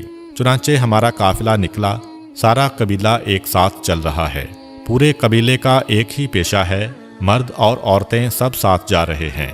جناب حلیمہ سعدیہ کہتی ہیں کہ میں اس پورے سفر میں بے حد پریشان رہی، اس لیے کہ میں جس سواری پر سوار تھی وہ ایک گدھی تھی اور بیمار تھی، اس سے چلا نہیں جا رہا تھا، بڑی سست رفتاری سے چل رہی تھی۔ اب میں بھی شرمندہ کہ قبیلے والے میری وجہ سے پریشان ہیں۔ قبیلے والوں کے آپس میں ایسے تعلقات ہیں کہ کسی کو چھوڑ کر قبیلہ آگے بھی نہیں بڑھ سکتا۔ میرے سست جانور کی وجہ سے سارے قبیلے کو آہستہ آہستہ چلنا پڑ رہا ہے۔ اب اگرچہ کوئی زبان سے نہیں کہہ رہا، لیکن مجھے معلوم ہے کہ ان سب کو جلدی ہے کہ مکے جائیں اور پیسے لے کر آئیں تاکہ ان کی زندگی میں راحت و آسانی آئے۔ دوسرا میرا مسئلہ یہ تھا کہ قحط کی وجہ سے میرے پاس کھانے کے لیے تو کچھ تھا نہیں، اپنی غذا کے لیے فقط ایک اونٹنی تھی، اس کا دودھ نکال کے ہم لوگ پیا کرتے تھے۔ مگر آج کے دن اونٹنی بھی بیمار تھی اور اس کے پاس دودھ بھی زیادہ نہیں تھا۔ بہت تھوڑا سا دودھ جو ہم کبھی اس کے تھنوں سے نکالتے تھے وہ ہم سب استعمال کرتے تھے اور سب بھوکے رہ جاتے تھے۔ حالات ایسے ہیں کہ کوئی کسی سے کچھ مانگ بھی نہیں سکتا۔ اور تیسری پریشانی میرے ساتھ یہ ہوئی کہ خود میری گود میں جو بچہ تھا اس کو پلانے کے لیے بھی میرے پاس دودھ نہیں تھا، اس لیے کہ میرے دائیں سینے میں دودھ بالکل خشک ہو چکا تھا۔ بائیں سینے میں دودھ تھا مگر اتنا کم کہ میرا اپنا بچہ بھوکا رہ جاتا تھا۔ غذا بھی کم مل رہی ہے، ویسے بھی جناب حلیمہ کو اس وقت بیماری ہے۔ اب انتہائی پریشان کہ ہم چل تو رہے ہیں مگر ان ساری مصیبتوں کے ساتھ چل رہے ہیں، نتیجہ کیا ہوگا؟ خیر، آہستہ آہستہ چلتے ہوئے ہم مکہ میں داخل ہو گئے۔ مکے میں داخل ہونے کے بعد مجھے تو اپنی سواری کے جانور اور اپنی اونٹنی کی بھی فکر ہے، اور مجھے خود اپنی بھی فکر ہے کہ اگر میں نے کسی بچے کو گود لے بھی لیا تو لازمی طور پر دینے والا پہلی تحقیق یہی کرے گا کہ اس کے بچے کو پیٹ بھر کر غذا ملے گی یا نہیں۔ اور میری حالت ایسی ہے کہ میں اپنی اولاد کو بھی دودھ نہیں پلا پا رہی ہوں۔ میں انتہائی پریشان تھی، جس کی وجہ سے میں دوسری عورتوں کے ساتھ نہ جا سکی۔ پورا قبیلہ مکے میں ہے اور مجھے اطلاع ملی کہ مکے کے اندر جتنے بھی مالدار آدمی ہیں، جتنے بھی صاحب حیثیت آدمی ہیں، ان سب کے بچے تو دوسری عورتوں نے لے لیے اور مجھے کہیں سے کوئی بچہ نہ مل سکا۔ اب میں انتہائی پریشان کہ کیا کروں۔ یکا یک میرے کان میں کچھ غلاموں کی آواز آئی جو یہ کہتے ہوئے مکے کی گلیوں اور بازاروں میں جا رہے تھے کہ اگر کوئی عورت باقی بچی ہو تو وہ حضرت عبد المطلب کے پاس آئے اور ان کے یتیم پوتے کو اپنی نگرانی میں لے لے۔ جناب حلیمہ سعدیہ کہتی ہیں کہ عبد المطلب کا نام بڑا نام ہے، مکے کے سردار ہیں، سارا عرب ان کو جانتا ہے۔ حیران ہیں کہ پھر ایسی کیا وجہ ہے کہ اس بچے کو کوئی گود میں لینے والا نہیں ہے اور غلاموں کو آواز لگانا پڑ رہی ہے، پھر بھی کوئی تیار نہیں ہو رہا۔ اپنی ساتھیوں سے پوچھا کہ تم عرب کے سارے مالدار گھرانوں کے بچوں کو لے کر آئی ہو لیکن سب سے اہم گھرانے کو چھوڑ دیا، تو انہوں نے جواب دیا کہ بے شک اعلان عبد المطلب کی جانب سے ہو رہا ہے، مگر جس کے لیے اعلان ہو رہا ہے اس کا باپ نہیں ہے، یہ یتیم ہے، اور جب باپ نہیں تو ہمیں یہ توقع نہیں کہ اس بچے کی پرورش سے ہمیں کوئی نفع پہنچے گا، اس لیے کہ جو حق باپ ادا کرتا ہے دادا وہ حق ادا نہیں کر سکتا۔ اس لیے ہم ڈرتے ہیں کہ عبد المطلب کا نام سن کر ہم اس بچے کو لے تو جائیں گے مگر باپ نہ ہونے کی وجہ سے ہمیں پورے پیسے نہیں ملیں گے۔ جناب حلیمہ سعدیہ کہتی ہیں کہ یہ بات میری سمجھ میں بھی آ گئی، اس لیے اعلان سننے کے باوجود میں وہاں پر نہیں گئی۔ میں نے کوشش کی کہ اگر ہو سکے تو کسی اور گھرانے سے کوئی بچہ مل جائے، لیکن پتہ چلا کہ مجھ سے دیر ہو گئی، اور جتنے بھی مالدار گھروں کے بچے ہیں نہ صرف یہ کہ وہ جا چکے ہیں کسی غریب گھر کا بچہ بھی اب نہیں مل رہا ہے۔ چنانچہ میں پریشان ہو کر حضرت عبدالمطلب کے پاس پہنچی کہ چلو اگر اپنی خواہش کے مطابق نہ ملے تو خالی ہاتھ جانے سے تو بہتر ہے کہ جیسا بچہ ملے تو اسی کو لے جاؤ۔ میں حضرت عبدالمطلب کے پاس پہنچی اور سلام کیا۔ سلام کا جواب دیتے ہیں اور پوچھتے ہیں کہ تم کیوں آئی ہو؟ میں نے وجہ بتائی۔ کہا کہ یہ بتاؤ کہ تمہارا نام کیا ہے؟ میں نے بتایا کہ میرا نام حلیمہ سعدیہ ہے۔ نام سن کر حضرت عبدالمطلب مسکرائے اور کہا کہ نام تو بہت اچھا ہے، نام میں حلم بھی ہے اور سعادت بھی ہے۔ یہ دو ایسی خوبیاں ہیں کہ یہ کسی کو بھی مل جائیں وہ دنیا میں بھی کامیاب ہو جاتا ہے اور آخرت میں بھی کامیاب ہو جاتا ہے۔ کیا میرے پوتے کو اپنے ساتھ لے جاؤ گی؟ حلیمہ سعدیہ کہتی ہیں کہ میں آئی اسی لیے ہوں۔ کہا کہ نہیں، تمہیں پہلے بہو کے پاس جانا ہوگا، آمنہ سے ملاقات کرو، اگر وہ بھی راضی ہو جائیں تو پھر یہ معاملہ طے پاتا ہے۔ اب کنیز کے ساتھ حلیمہ سعدیہ جناب آمنہ کے پاس تشریف لے جاتی ہیں۔ ان کے کمرے میں جاتے ہی حیران ہو گئیں۔ جس وقت کمرے میں داخل ہوئیں دوپہر کا وقت ہے اور عرب کا سورج جہاں پہ بادل نام کو نہیں ہوتا ہے ہر وقت روشنی ہی روشنی، لیکن کمرے میں داخل ہوئیں تو دیکھا کہ سورج کی روشنی سے ہٹ کے کسی روشنی سے کمرہ منور ہو رہا ہے۔ حیران ہو کر سوال کیا کہ آپ اپنے کمرے میں دن کے وقت بھی چراغ روشن کر کے رکھتی ہیں؟ جناب آمنہ مسکرا کر کہتی ہیں کہ نہیں، یہ چراغ کی روشنی نہیں ہے، یہ میرے بیٹے کے چہرے کی روشنی ہے۔ یہ جس وقت سے اس کمرے میں آیا ہے ہر وقت یہ کمرہ روشن رہتا ہے۔ جناب حلیمہ سعدیہ کہتی ہیں کہ آئی تو تھی بڑے بجھے دل کے ساتھ، کوئی نہیں مل رہا اس لیے لینے آئیں، مگر یہ جملہ سنا تو آگے بڑھ کر بچے پہ نگاہ پڑی تو خود بخود ایک محبت دل میں پیدا ہوئی۔ جناب آمنہ نے ان سے ان کا نام پوچھا تو انہوں نے بتایا کہ حلیمہ سعدیہ۔ جناب آمنہ نے کہا کہ بے شک مجھے اسی کی تلاش تھی، اب یہ بچہ تمہارے سپرد ہے، اس کی حفاظت کرنا۔ جناب حلیمہ سعدیہ پیغمبر اسلام کو گود میں لے کر باہر آئیں، پھر ان کے دادا حضرت عبدالمطلب کے پاس گئیں۔ پیغمبر اسلام کے دادا نے کہا، اے حلیمہ، اسے لے کے تو جا رہی ہو مگر ایک چیز ہم تمہیں بتا دیں کہ اس بچے کے دشمن بہت زیادہ ہیں۔ اگر تم اس بچے کے ساتھ کسی عجیب و غریب واقعے کو دیکھو، کوئی نئی چیز تمہیں نظر آئے تو حیرت زدہ نہ ہونا اور کسی کو بتانا نہیں کہ تم نے کیا دیکھا ہے، ورنہ دشمن مسلسل پیچھے لگیں گے۔ ابھی یہاں سے تو حفاظت سے پیغمبر چلے جائیں گے، مگر تمہارے قبیلے میں جانے کے بعد اگر یہ خبریں پھیلنے لگیں کہ اس بچے کی کیا برکتیں ہیں تو یہود کے کان کھڑے ہو جائیں گے۔ خاص وعدہ لیا، بلکہ کہا کہ اگر تم چاہو میں اپنے محلے میں خفیہ مکان تمہیں دے دوں۔ حلیمہ سعدیہ کہتی ہیں کہ نہیں، اپنے خاندان اور اپنے قبیلے کو چھوڑتے ہوئے مجھے اچھا نہیں لگے گا۔ خیر بات طے پا گئی اور جناب حلیمہ سعدیہ پیغمبر اسلام کو ساتھ لے کر چلیں اور اپنے قبیلے کے پاس پہنچیں۔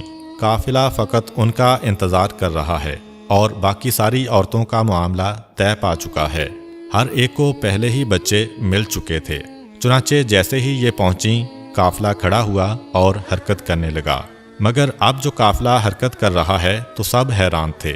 آتے وقت حلیمہ سعدیہ کو دیکھ کر سب پریشان تھے، جاتے وقت حلیمہ کو دیکھ کر سب حیران ہیں کہ ان کی سواری وہ گدھی جو بیماری کے عالم میں تھی اور چلا نہیں جا رہا تھا، اب واپسی پہ اتنی تیز رفتاری سے چل رہی ہے کہ تیز ترین گھوڑا بھی اس رفتار سے نہیں چلتا۔ حلیمہ سعدیہ کے لیے اپنے جانور کو روکنا ایک مسئلہ ہو رہا ہے، کہاں وہ منزل کے چلانا مسئلہ ہو رہا تھا، 2 قدم چل کے جانور رک جاتا تھا، اور کہاں یہ منزل کے روکنا مشکل ہو رہا ہے۔ حلیمہ سعدیہ یہ دیکھ کر حیران و پریشان کہ یہ تھوڑی سی دیر میں کیا معجزہ پیش آ گیا، اور پھر جب دوپہر کے وقت کھانے کا وقت آیا تو یہ دیکھ کر حیران ہو گئیں کہ میری اونٹنی جس کے تھنوں میں اتنا دودھ نہیں آتا تھا کہ ایک آدمی پیٹ بھر کے اسے پی سکے، اس وقت اتنا دودھ ہے کہ سارے قبیلے میں پیش کیا جا رہا ہے اور ختم نہیں ہو رہا ہے۔ یہ کیا عجیب و غریب واقعات پیش آ رہے ہیں۔ مگر جناب عبدالمطلب کی نصیحت اب سمجھ میں آنے لگی کہ خبردار کوئی بھی عجیب و غریب واقعہ پیش آئے تو کسی کو بتانا نہیں کہ تم نے کیا دیکھا، بچے کے دشمن زیادہ ہیں۔ جناب حلیمہ چل رہی ہیں مگر ابھی تک فیصلہ نہیں کر پا رہی ہیں کہ ان واقعات کا مطلب کیا ہے۔ پھر قافلہ تھوڑی دور گیا تھا کہ حلیمہ سعدیہ کو پروردگار کی جانب سے بتایا گیا کہ کیا واقعہ پیش آ رہا ہے۔ حلیمہ سعدیہ اتنی بھی حیران نہ ہو کہ گھبرا کر اس بچے کو ہاتھ سے چھوڑ دے۔ جناب حلیمہ قافلے سے تھوڑا آگے ہیں، قریب سے ہرنوں کا ایک غول دوڑتا ہوا نکلا اور ان کو دیکھ کے رک گیا۔ یہ بات ہرن کی فطرت کے بالکل خلاف ہے، کیونکہ ہرن انسانوں کو دیکھ کر بھاگتا ہے۔ ان میں سے ایک ہرن نے انسانی آواز میں کہا، اے حلیمہ سعدیہ، جس بچے کو لے جا رہی ہو انتہائی بابرکت و خوش قسمت بچہ ہے، کائنات کا سردار بننے والا ہے، حفاظت کے ساتھ لے جانا، عزت و احترام کے ساتھ اس کی پرورش کرنا۔ یہ کہہ کر ہرن غائب ہو گئے۔ حلیمہ سعدیہ ہرن کی زبان سے انسانی آواز میں اس بچے کے بارے میں گفتگو سن کے چونکیں، اور وہی جواب ہرن نے دیا جو سوال بہت دیر سے میرے ذہن میں تھا کہ یہ کیا عجیب و غریب واقعات پیش آ رہے ہیں۔ تھوڑی دور قافلہ اور گیا، جناب حلیمہ کا جانور پھر آگے بڑھ گیا کہ اب قریب ہی ایک پہاڑ کی غار سے ایک انتہائی مقدس اور نورانی شکل و صورت کا شخص نکل کے آیا۔ بچے پر نگاہ پڑی، بے اختیار زمین پر گر کر سجدہ شکر ادا کیا، کہا کہ اے حلیمہ سعدیہ، تم انتہائی خوش قسمت ہو کہ تمہاری گود میں پروردگار عالم کی انتہائی قیمتی امانت دی گئی ہے، اس کی پوری حفاظت اور احترام کرنا۔ یہ کہہ کر وہ شخص واپس چلا گیا۔ جناب حلیمہ کا جانور جہاں قافلے سے آگے بڑھتا ہے، کوئی نہ کوئی معجزہ پیش آ جاتا ہے۔ کبھی جانور نے بولا، کبھی کوئی بزرگ آ گئے، کبھی درخت کی شاخیں جھکیں، کبھی آسمان سے بادل کی آواز آئی۔ غرض یہ کہ پورے راستے میں مشاہدہ کیا کہ قدرت کی جتنی نشانیاں ہیں وہ اس بچے کے بارے میں پیغام دیتی جا رہی ہیں۔ جناب حلیمہ سعدیہ کو جناب آمنہ کے گھر میں اس بچے کو دیکھ کر اتنی محبت پیدا ہو گئی تھی، تو اسی وقت فیصلہ کر لیا تھا کہ پیسے ملیں نہ ملیں، بچے کو مجھے لے کر جانا ہے۔ یہ جو واقعات دیکھے تو محبت اور بڑھتی جا رہی ہے۔ پھر جو واقعہ پیش آیا اس کی وجہ سے جناب حلیمہ سعدیہ اس بچے سے اور زیادہ محبت کر رہی ہیں۔ ماں ہونے کے ناطے جناب حلیمہ سعدیہ کے لیے ایک مشکل مرحلہ تھا، مگر اس مرحلے سے بہرحال گزرنا تو تھا کہ جناب حلیمہ کا ایک سینہ بالکل سوکھا ہوا ہے اور دوسرے میں اتنا کم دودھ ہے کہ اپنا بچہ پیٹ بھر کر نہیں پی سکتا۔ اب یہ بچہ تو اجرت پہ لے کے آئی ہیں، اپنے بچے کو بھوکا رکھ کے یا جانوروں کا دودھ پلا کے گزارا کرنا ہے، مگر اس لانے والے بچے کو اپنا دودھ پلانا ہے۔ یہ پریشانی تو ہے ماں کے ذہن میں کہ کس طریقے سے میں اس منزل سے گزروں گی، مگر اس وقت یہ دیکھ کر محبت حد سے زیادہ بڑھ گئی کہ جب یہ بچہ آیا، حلیمہ سعدیہ کا احسان نہیں لیا، حلیمہ سعدیہ پر احسان کیا ہے کہ جب دودھ پلانے کا وقت آیا، حلیمہ سعدیہ نے یہ چاہا کہ اپنے بائیں سینے سے دودھ پلائیں، مگر بچے نے منہ پھیر لیا، دائیں سینے کی جانب رخ کیا۔ کئی مرتبہ کوشش کی، جب یہ دیکھا کہ بچہ نہیں مان رہا تو ایک مرتبہ بچے کو مخاطب کیا، جس طرح ناسمجھ بچے سے آدمی گفتگو کرتا ہے۔ کہا کہ ٹھیک ہے، تم اپنی ضد پوری کر لو، لیکن تمہیں یہاں سے پیٹ بھرنے کے لیے کوئی چیز نہیں ملے گی۔ البتہ یہ دیکھ کر حیران ہو گئیں کہ جیسے ہی اس بچے نے سیدھے سینے کو منہ میں لیا، اس میں سے دودھ جاری ہو گیا، اور اتنی کثرت سے دودھ جاری ہوا کہ دوسرے سینے سے بھی حلیمہ سعدیہ کا اپنا بچہ جو آج تک بھوکا چلا آ رہا تھا، آج پیٹ بھر کے دودھ پی رہا ہے۔ جناب حلیمہ سعدیہ نے بچے کو ہاتھ پہ لیا۔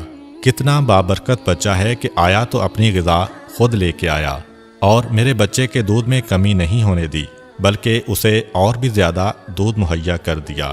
پروردگار کی سنت ہے کہ اپنے حبیب پر کسی کا احسان نہیں ہونے دینا ہے، بلکہ حبیب کی وجہ سے دوسروں پر احسان ہونا ہے۔ اس مسئلے پر علماء نے یہ بات بھی کہی ہے کہ بے شک پیغمبر اسلام نے حضرت حلیمہ سعدیہ کے سینے سے دودھ پیا، لیکن دراصل اس کا انتظام اللہ تعالیٰ کی طرف سے تھا، کیونکہ اس سینے میں دودھ جاری ہوا جو سوکھا ہوا تھا۔ چنانچہ اللہ تعالیٰ نے جناب حلیمہ کے سینے کو ایک برتن قرار دیا، اور پیغمبر اسلام کو پلایا جانے والا دودھ ان کے جسم کا جزو نہیں تھا، بلکہ اللہ تعالیٰ کی طرف سے جاری کیا گیا تھا۔ اس بات سے وہ اعتراض بھی ختم ہو گیا جو حضرت موسیٰ علیہ السلام کی قوم کی طرف سے ہو سکتا ہے کہ جب حضرت موسیٰ علیہ السلام بچپن میں فرعون کے محل میں پہنچے تھے تو آپ پر سب کا دودھ حرام کیا گیا تھا، اور ان کی والدہ نے انہیں دودھ پلایا تھا، اور یہ تو انبیاء کے سردار ہیں، انہیں کیوں غیر عورت کا دودھ پلایا گیا؟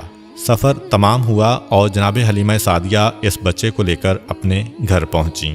تاریخ میں لکھا ہے کہ جب بچے کو گھر میں لٹایا گیا تو جناب حلیمہ کی سواری وہ گدی 3 مرتبہ بستر رسول کے گرد طواف کرتی ہے، اور پھر پیشانی کو زمین پہ رکھ کر انسانی آواز میں کہتی ہے کہ اے سردار انبیاء، میں آپ کی احسان مند ہوں کہ آپ کی وجہ سے میری بیماری ختم ہو گئی۔ حلیمہ سعدیہ پھر چونکیں، پھر ایک معجزہ دیکھا۔ کہ اب سمجھ میں آیا کہ یہ ذات اس جانور کی بیماری ختم کرنے کا سبب بنی تھی۔ اور پھر تو ایسے واقعات، ایسے مشاہدات مسلسل پیش آتے رہے کہ حلیمہ سعدیہ حیران ہو کر سوچ رہی تھیں کہ جس بچے کو میں بادل نخواستہ اور مجبوراً لینے گئی تھی وہ میرے لیے کتنا بابرکت ثابت ہوا۔ یہ بات ذہن میں رہے کہ پیغمبر اسلام اس وقت حلیمہ سعدیہ کے گھر تشریف لائے تھے جب ان کے پورے قبیلے میں قحط تھا۔ جناب حلیمہ سعدیہ کہتی ہیں کہ ہم مکے سے اجرت میں پیسے نہیں غلہ لے کے آئے تھے، تو قحط میں انسانوں کے لیے خوراک مشکل تھی تو جانوروں کو کیا کھلا سکتے تھے، مگر پھر بھی اپنے جانوروں کو اپنے ہاتھ سے تو نہیں مار سکتے۔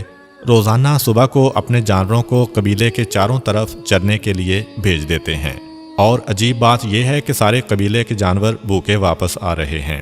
اگر کسی کو خوراک مل بھی گئی تو فقط اتنی کہ مرنے نہ پائیں مگر بھوکے رہ جاتے ہیں، روز بروز کمزور ہو رہے ہیں، اور میرے جانور انہی جانوروں کے ساتھ جا رہے ہیں، لیکن وہ جب واپس آتے ہیں پیٹ بھرے ہوئے آتے ہیں، جسم فربا سے فربا ہوتا جا رہا ہے۔ سارا قبیلہ حیران ہے کہ سارے جانور ایک ساتھ ہی ایک جگہ پہ جا رہے ہیں، لیکن سارے قبیلے کے جانور کمزور ہوتے جا رہے ہیں، اور حلیمہ سعدیہ کے جانوروں کے ساتھ اتنی برکت۔ جناب حلیمہ سعدیہ کہتی ہیں کہ جب یہ بچہ میرے گھر میں آیا اس وقت میرے گھر میں بھیڑ بکریاں، اونٹ اور باقی جانور ملا کر کل 22 جانور تھے، اور جب 5 سال بعد یہ بچہ ہمارے گھر سے گیا تو ہمارے جانوروں کی تعداد 1020 ہو چکی تھی۔ پیغمبر اسلام اس گھر میں جتنا عرصہ رہے احسان نہیں لیا، بلکہ حلیمہ سعدیہ اور ان کے قبیلے پر احسان کیا ہے۔ جناب حلیمہ مزید کہتی ہیں کہ مجھے اس بچے کا کوئی کام سر انجام نہ دینا پڑا۔ جب کبھی میں ارادہ کرتی کہ آج اس کے بالوں میں کنگھی کروں اور میں یہ دیکھتی کہ اس کے بالوں میں کنگھی ہو چکی ہے، جب ارادہ کرتی کہ اس کا چہرہ دھوؤں تو دیکھتی کہ اس کا چہرہ پہلے سے دھلا ہوتا، جب کبھی یہ ارادہ کرتی کہ آج اس کا لباس بدلنا ہے تو لباس پہلے سے بدلا ہوا ہوتا۔ میں حیران ہوا کرتی کہ یہ سارے کام کون انجام دے کے جاتا ہے، کون ہے، کس وقت آتا ہے، مجھے پتہ بھی نہیں چلتا۔ اور مسئلہ فقط حلیمہ سعدیہ کے گھر تک نہیں، حلیمہ سعدیہ کو تو برکت ملی ہی، مگر سارا قبیلہ پیغمبر اسلام سے متاثر ہو رہا ہے۔ یہی وجہ ہے کہ ان 5 سالوں میں یہودی پورا زور لگا رہے ہیں کہ پتہ تو چلے بچہ گیا تو گیا کہاں، مگر انہیں ذرہ برابر بھی خبر نہ مل سکی، فقط اس لیے کہ حلیمہ سعدیہ کا سارا قبیلہ پیغمبر اسلام پہ جان چھڑکتا ہے، پیغمبر اسلام سے محبت کرتا ہے۔ اور سبب یہ ہے کہ جناب حلیمہ کہتی ہیں کہ پہلے دن میں اس بچے کو لے کر اپنے قبیلے کے اس درخت کے پاس گئی جو سوکھا ہوا تھا۔ میں اس بچے کو لے کے اس درخت کے نیچے بیٹھی اور ہم نے دیکھا کہ خود بخود اس درخت پہ پتے آ گئے، سرسبز و شاداب ہو گیا اور پھل لگ گئے۔ اور فقط درخت کا مسئلہ نہیں ہے، جس کے گھر میں اس بچے کو لے کر جاؤں وہ گھر خوشحال ہو جاتا ہے، جو اس بچے کے قریب آ جائے اس کی قسمت ہی بدل جاتی ہے۔ یہاں تک کہ ہمارے قبیلے کی جو سب سے غریب عورت تھی، اتنی غریب تھی کہ اس کا لقب پڑ گیا ام المساکین، سارے مسکینوں کی ماں، یعنی سب سے غریب اور فقیر عورت۔ صرف ایک مرتبہ وہ میرے گھر میں کچھ مانگنے آئی، میرے گھر سے جب اسے کچھ نہ مل سکا اور وہ جانے لگی تو چلتے چلتے اس کی نگاہ اس بچے پر پڑ گئی۔ 14ویں رات کے چاند کی طرح اس کا چہرہ چمک رہا ہے۔ خود بخود وہ آگے بڑھی اور پیغمبر اسلام کی پیشانی کو بوسہ دیا۔ ایک عرصہ نہیں گزرا تھا کہ وہ ہمارے قبیلے کی مالدار ترین عورتوں میں شمار ہونے لگی۔ اسے اس بات کا احساس بھی تھا کہ یہ تبدیلی کس وجہ سے آئی ہے، چنانچہ اب وہ صبح شام آتی ہے اور اس بچے کے تلوے اپنی آنکھوں سے ملتی ہے۔ تو اب پورا قبیلہ کسی نہ کسی طرح پیغمبر اسلام سے استفادہ کر رہا ہے، اور سارے قبیلے کی برکتیں بڑھتی جا رہی ہیں، اور سارا قبیلہ پیغمبر اسلام سے محبت کرنے والا ہے۔ عجیب و غریب باتیں دیکھ رہے ہیں مگر کسی کو نہیں بتا رہے ہیں۔ پیغمبر اسلام درخت کے قریب سے گزریں تو اگر سوکھا ہوا درخت ہے تو وہ سرسبز و شاداب ہو جائے، سرسبز و شاداب درخت ہے تو اس کے سبزے میں اور اضافہ ہو جائے۔ کسی نہر کے قریب سے گزریں، اگر سوکھی نہر ہے تو پانی جاری ہو جائے، اگر پانی جاری ہے تو پانی کی مقدار بڑھ جائے۔ جس کے کھیت کے قریب سے گزریں اس کی فصل کئی گنا بڑھ جائے۔ اس کے ساتھ ساتھ ان کے جانوروں کی تعداد بھی بڑھ رہی ہے، اور عرب میں اس وقت جانوروں کو سونے چاندی سے بھی زیادہ قیمتی سمجھا جاتا تھا، مگر جہاں جانوروں کی تعداد زیادہ ہو رہی ہے وہاں پر ان کے دشمن بھی زیادہ ہوتے جا رہے ہیں۔ چنانچہ عرب کے صحرا میں بھیڑیے بڑی کثرت کے ساتھ تھے، اور ہر قبیلے کا مسئلہ یہ ہوتا تھا کہ اپنے جانوروں کو بھیڑیے سے کیسے بچایا جائے۔ پیغمبر اسلام کے آنے سے انسانوں کو تو برکتیں ملیں، مگر کسی جانور کو بھی نقصان نہیں پہنچ سکتا ہے۔ ابتدا میں بعض جانور اس قبیلے کے کچھ جانور اٹھا کر لے گئے تھے، مگر بعد میں جب پیغمبر اسلام نے دعا کی تو ان جانوروں کو خود وہ بکریاں لا کر واپس کرنا پڑیں۔ چنانچہ اس قبیلے کے لیے سب سے اطمینان کی بات یہی تھی کہ پیغمبر اسلام کے وجود کی وجہ سے ہمارے جانور بھی محفوظ ہو گئے۔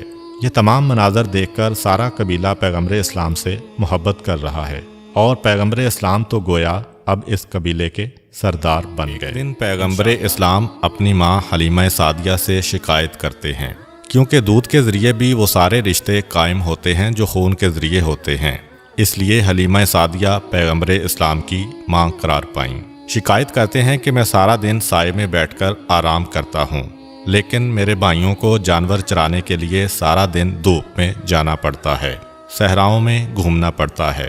یہ آپ کیسی ناانصافی کر رہی ہیں؟ کل سے میں بھی ان کے ساتھ جاؤں گا۔ جناب حلیمہ سعدیہ منع کرتی ہیں کہ بیٹا، تم میں اور ان میں فرق ہے، لیکن پیغمبر اسلام تسلیم نہیں کرتے۔ کہا کہ مجھ سے یہ برداشت نہیں ہو رہا کہ ایک گھر میں رہنے والے دو بھائیوں میں سے ایک آرام سے رہے اور ایک زحمت کے ساتھ رہے۔ میں خود اپنے بھائیوں کی خدمت کے لیے جاؤں گا۔ حلیمہ سعدیہ نے منع کرنا چاہا، کیونکہ فقط حلیمہ کے گھر کی ہی بات نہیں ہے، اب تو سارے قبیلے کی عزت کا معاملہ ہے، سارا قبیلہ احترام کرتا ہے۔ اگر لوگوں نے پلٹ کر مجھ سے پوچھ لیا کہ حلیمہ جو سارے قبیلے کے لیے برکت لے کر آیا، تم اسے ہی اپنے گھر کے کام کے لیے بھیج رہی ہو، تو میں کیا جواب دوں گی؟ مگر پیغمبر نے اتنا اصرار کیا کہ حلیمہ سعدیہ مجبور ہو گئیں، اور اگلے دن سے پیغمبر اسلام نے آقا کی حیثیت کے بجائے برابر کے ساتھی کی حیثیت سے اپنے بھائیوں کے ساتھ جانا شروع کر دیا۔ ایک مرتبہ جب آپ ان کے ساتھ بکریاں چرانے گئے تو وہ یہ دیکھ کر گھبرا گئے کہ قریب کی پہاڑی سے دو نوجوان اتر کر آئے، ہمارے بھائی کے قریب آئے، بازوؤں سے انہیں تھاما اور لے کر پہاڑی پر جا کر غائب ہو گئے۔ چیختے ہوئے اور فریاد کرتے ہوئے قبیلے میں آئے۔ ماں سے کہا، غضب ہو گیا، جو ہمارے بھائی ہیں جنہیں آپ مکہ سے لے کے آئی ہیں، پتہ نہیں کون سے دو آدمی آئے اور انہیں لے کر فرار اختیار کر گئے۔ حلیمہ سعدیہ کو حضرت عبد المطلب کی یہ پیشین گوئی یاد ہے کہ دیکھو اس بچے کی حفاظت کرنا، دشمن مسلسل اس کے پیچھے لگے ہیں۔ گھبرا گئیں، سارے قبیلے میں فریاد کی۔ قبیلے کے مرد و زن دوڑتے ہوئے آئے، اس پہاڑی پر چڑھنے لگے جہاں کا اشارہ کیا تھا، تو یہ دیکھ کر حیران ہو گئے کہ پہاڑی پر وہ بچہ بڑے آرام کے ساتھ اس انداز میں لیٹا ہوا ہے کہ سر پہ تاج ہے، جسم پہ شاہی لباس ہے۔ دو نوجوان دائیں بائیں بیٹھے ہوئے جسم دبا رہے ہیں، اور ایسا لگ رہا ہے کہ غلام آقا کے سامنے بیٹھے ہیں۔ سامنے سارے ہجوم کو آتے ہوئے دیکھا، ایک لمحے میں وہ لوگ غائب ہو گئے۔ پیغمبر اسلام مسکراتے ہوئے کھڑے ہوئے، جناب حلیمہ سعدیہ سے کہا کہ مادر گرامی، آپ کو پریشان ہونے کی ضرورت نہیں ہے، پروردگار عالم کی جانب سے یہ میرے محافظ تھے جو ہر لمحے میرے ساتھ رہتے ہیں، ان کے ہوتے ہوئے کوئی مجھے نقصان نہیں پہنچا سکتا۔ اب حلیمہ سعدیہ کو کچھ اطمینان ہوا۔ اس کے بعد بھی 3 مرتبہ پیغمبر اسلام اس طرح غائب ہو گئے تھے، لیکن اب حلیمہ سعدیہ کو اطمینان ہوتا تھا۔ 2 سال کا عرصہ گزر جانے کے بعد حلیمہ سعدیہ پیغمبر اسلام کو لے کر ان کے دادا سے ملانے آتی ہیں۔ ابھی مکے کے قریب پہنچی تھیں، کسی کام کے سلسلے میں خیمے سے باہر آتی ہیں۔ یکا یک اندھیرا سا چھایا، اور پھر حلیمہ سعدیہ واپس جو آئیں تو یہ دیکھا کہ بچہ غائب ہے۔ حلیمہ سعدیہ تو پریشان ہو گئیں، مگر وہاں حضرت عبد المطلب خانہ خدا کے قریب بیٹھے ہیں، مسند بچھی ہوئی ہے۔ یکا یک کان میں آواز آئی کہ آپ کا پوتا جو حلیمہ کے پاس تھا وہاں سے کھو گیا ہے۔ بس اتنا سننا تھا کہ بے چین ہو کر حضرت عبد المطلب کھڑے ہو گئے، تلوار کو نیام سے نکالا، کعبے کے پردے کو تھاما اور آواز دی کہ اگر میرا بچہ نہ ملا تو میں 1000 عربوں اور 100 قریشیوں کو قتل کروں گا۔ پھر پردہ پکڑ کے کہتے ہیں، پروردگارا، میں نے اپنے پوتے کو تیری حفاظت میں دیا تھا، تو ہی اس کی حفاظت کرنے والا ہے۔ یکا یک ایک اور آواز آتی ہے، اے عبد المطلب، گھبرانے کی ضرورت نہیں ہے، پروردگار عالم نے تمہارے بچے کو محفوظ رکھا ہے۔ اور مکے کے قریب فلاں صحرا کے فلاں مقام پر جاؤ، وہاں تمہارا بچہ تم کو مل جائے گا۔ جناب عبد المطلب ننگی تلوار لے کے سواری کا جانور منگوا چکے ہیں، اس پر سوار ہو کر چلے اور مقررہ مقام پر پہنچے، اور یہ دیکھ کر حیران رہ گئے کہ صحرا میں ببول کا درخت لگا ہے، لیکن اس میں تازہ کھجوریں لٹک رہی ہیں۔ پیغمبر اسلام ان کھجوروں کو توڑ کے کھا رہے ہیں، اور دائیں بائیں دو انتہائی خوبصورت نوجوان کھڑے ہیں۔ حضرت عبد المطلب نے اندازے سے پہچان لیا کہ یہ میرا پوتا ہے، کیونکہ 8 دن کی عمر سے آج تک یعنی 2 سال کی عمر تک اپنے پوتے کو نہیں دیکھا تھا۔ قریب پہنچے اور پیغمبر سے پوچھا کہ تم کون ہو؟ حضرت عبد المطلب خود تو جانتے ہیں، لیکن ساتھ والوں کو بتانا مقصود تھا۔ پیغمبر نے اپنا سارا شجرہ نسب بتا دیا۔ میں محمد ابن عبداللہ ابن عبد المطلب ابن ہاشم ہوں، یہاں تک کہ حضرت آدم تک اپنا پورا شجرہ بتایا۔ سوال کیا کہ یہ نوجوان تمہارے ساتھ کون ہے؟ کہا یہ جبرائیل ہیں، یہ میکائیل ہیں، ہر وقت میری حفاظت کرتے رہتے ہیں۔ عبد المطلب نے کہا بیٹا میں تمہیں لینے آیا ہوں۔ کہا کہ میں تو خود آپ کا انتظار کر رہا تھا۔ جناب عبد المطلب اپنے ساتھ اپنے پوتے کو لے کر چلے، مکہ میں داخل ہوئے۔ اب تاریخ یہ بتاتی ہے کہ 8ویں دن کے بعد سے اب تک اپنی ماں کو بھی نہیں دیکھا، لیکن سیدھا اپنی ماں جناب آمنہ کے مکان میں داخل ہوئے۔ قریش کی ساری عورتیں جمع ہیں، جناب آمنہ رو رہی ہیں اور انہیں تسلی دی جا رہی ہے، کیونکہ جناب آمنہ کو صرف یہ خبر ملی تھی کہ آپ کا لخت جگر صحرا میں کھو گیا ہے۔ پیغمبر اسلام بالکل اس طرح سے کہ جیسے پہچانتے ہوں کہ میری ماں کون ہے، عورتوں کے ہجوم میں داخل ہوئے اور سیدھے اپنی ماں کی گود میں جا کے بیٹھ گئے۔ ساری عورتیں حیران و پریشان ہیں کہ جس نے 8 دن کے بعد سے اپنی ماں کو نہیں دیکھا، مگر کس انداز سے اور کس یقین کے ساتھ اپنی ماں کی گود میں پہنچا ہے۔ جناب عبد المطلب نے حلیمہ سعدیہ کو بلایا کہ دیکھو تمہیں اس کی حفاظت اور بڑھا دینا ہے۔ یہ اس لیے ہے کہ آج مکہ میں بعض یہودی آئے ہوئے ہیں، اگر یہ واقعہ انہوں نے دیکھ لیا تو انہیں پتہ چل جائے گا کہ یہ بچہ کہاں ہے۔ حلیمہ سعدیہ نے وعدہ کیا کہ اپنی جان سے زیادہ اس بچے کی حفاظت کروں گی۔ پیغمبر کو لے کر واپس اپنے قبیلے میں گئیں، یہاں تک کہ 5 سال گزر گئے۔ اب حلیمہ سعدیہ پیغمبر اسلام کو لے کے آتی ہیں۔ معاہدے کی میعاد پوری ہو چکی ہے۔ خود جناب عبد المطلب اور جناب آمنہ بھی اپنے لال کے فراق میں تڑپ رہے ہیں۔ حلیمہ سعدیہ کو انعام دے کر رخصت کیا گیا۔ اب پیغمبر اسلام اپنی ماں اور دادا کی آغوش میں آ گئے۔ تاریخ بتاتی ہے کہ 1 سال اپنی ماں کے ساتھ اور رہے، یہاں تک کہ رسول خدا کی عمر 6 سال کی ہوئی۔ جب رسول خدا کی عمر 6 سال کی ہوئی تو رات کو خواب میں جناب آمنہ نے اپنے شوہر عبداللہ کو دیکھا۔ ایک مرتبہ تڑپ اٹھیں، صبح آنکھ کھلی تو اپنے سسر جناب عبد المطلب کے پاس آتی ہیں اور آنے کے بعد اجازت طلب کرتی ہیں کہ میں مدینہ جانا چاہتی ہوں، وہاں پر میرے ماموں بھی ہیں اور میرے ماموں کے بیٹے بھی، اور وہیں پر میرے مرحوم شوہر کی قبر بھی ہے، میں ان کی قبر کی زیارت کرنا چاہتی ہوں۔ چنانچہ جناب عبد المطلب کی طرف سے اجازت ملنے کے بعد جناب آمنہ اپنے بیٹے اور اپنی ایک کنیز جناب ام ایمن اور سواری کے 2 اونٹ اور ضرورت کا سامان لیتی ہیں۔ یہ مختصر سا قافلہ مکے سے مدینہ کے لیے روانہ ہوتا ہے۔ سفر طے کرنے کے بعد یہ قافلہ مدینہ میں قبیلہ بنو نجار میں پہنچا۔ یہ خاندان پیغمبر اسلام کا ننیال خاندان ہے، اور یہی وہ قبیلہ تھا کہ جب حضرت رسول خدا صلی اللہ علیہ وآلہ وسلم مکہ سے ہجرت کر کے مدینہ آئے تو اس قبیلے کی بچیوں نے آپ کو خوش آمدید کہنے کے لیے مشہور و معروف قصیدہ طلع البدر علینا پڑھا تھا۔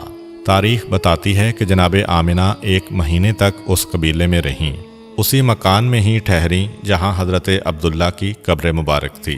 کچھ عرصہ وہاں گزارنے کے بعد واپسی کا ارادہ کیا، مدینے سے مکہ کے لیے روانہ ہوئیں۔ مدینے سے تقریباً 100 کلومیٹر کے فاصلے پر پہنچیں کہ مقام ابوا آ گیا۔ یہی وہ مقام ہے جہاں حضرت آمنہ اتنی بیمار ہو گئیں کہ آگے سفر کرنے کی ہمت نہ رہی۔ مختصر سا قافلہ روکا گیا۔ جناب آمنہ کی بیماری بڑھتی جا رہی تھی، یہاں تک کہ جناب آمنہ کا یہیں پر انتقال ہو گیا۔ 6 سال کی عمر میں پیغمبر اسلام کو باپ کے بعد ماں کی جدائی کا صدمہ بھی برداشت کرنا پڑا۔ جناب آمنہ کو بڑے احترام کے ساتھ اس مقام پر دفن کیا گیا۔ اور جناب ام ایمن 6 سال کے اس بچے کو اپنی گود میں لے کر مکے کی جانب واپس چلیں۔ تاریخ کہتی ہے کہ پیغمبر اسلام کو اپنی والدہ اور ان کی قبر ہمیشہ یاد رہی، اسی لیے جب صلح حدیبیہ کے لیے پیغمبر اسلام مکہ جا رہے تھے تو اس وقت اسی مقام ابوا کے قریب سے گزر ہوا۔ چنانچہ وہاں سے گزرتے ہوئے پیغمبر اسلام نے کہا کہ قافلے کا رخ موڑا جائے، مجھے اپنی ماں کی یاد آ رہی ہے، میں اپنی ماں کی قبر کی زیارت کرنا چاہتا ہوں۔ پیغمبر اسلام اپنی ماں کی قبر پر پہنچتے ہیں اور زاروں قطار روتے ہیں۔ بہرحال جناب ام ایمن 6 سال کے اس بچے کو لے کر مکہ پہنچیں اور ان کو ان کے دادا حضرت عبد المطلب کے سپرد کیا۔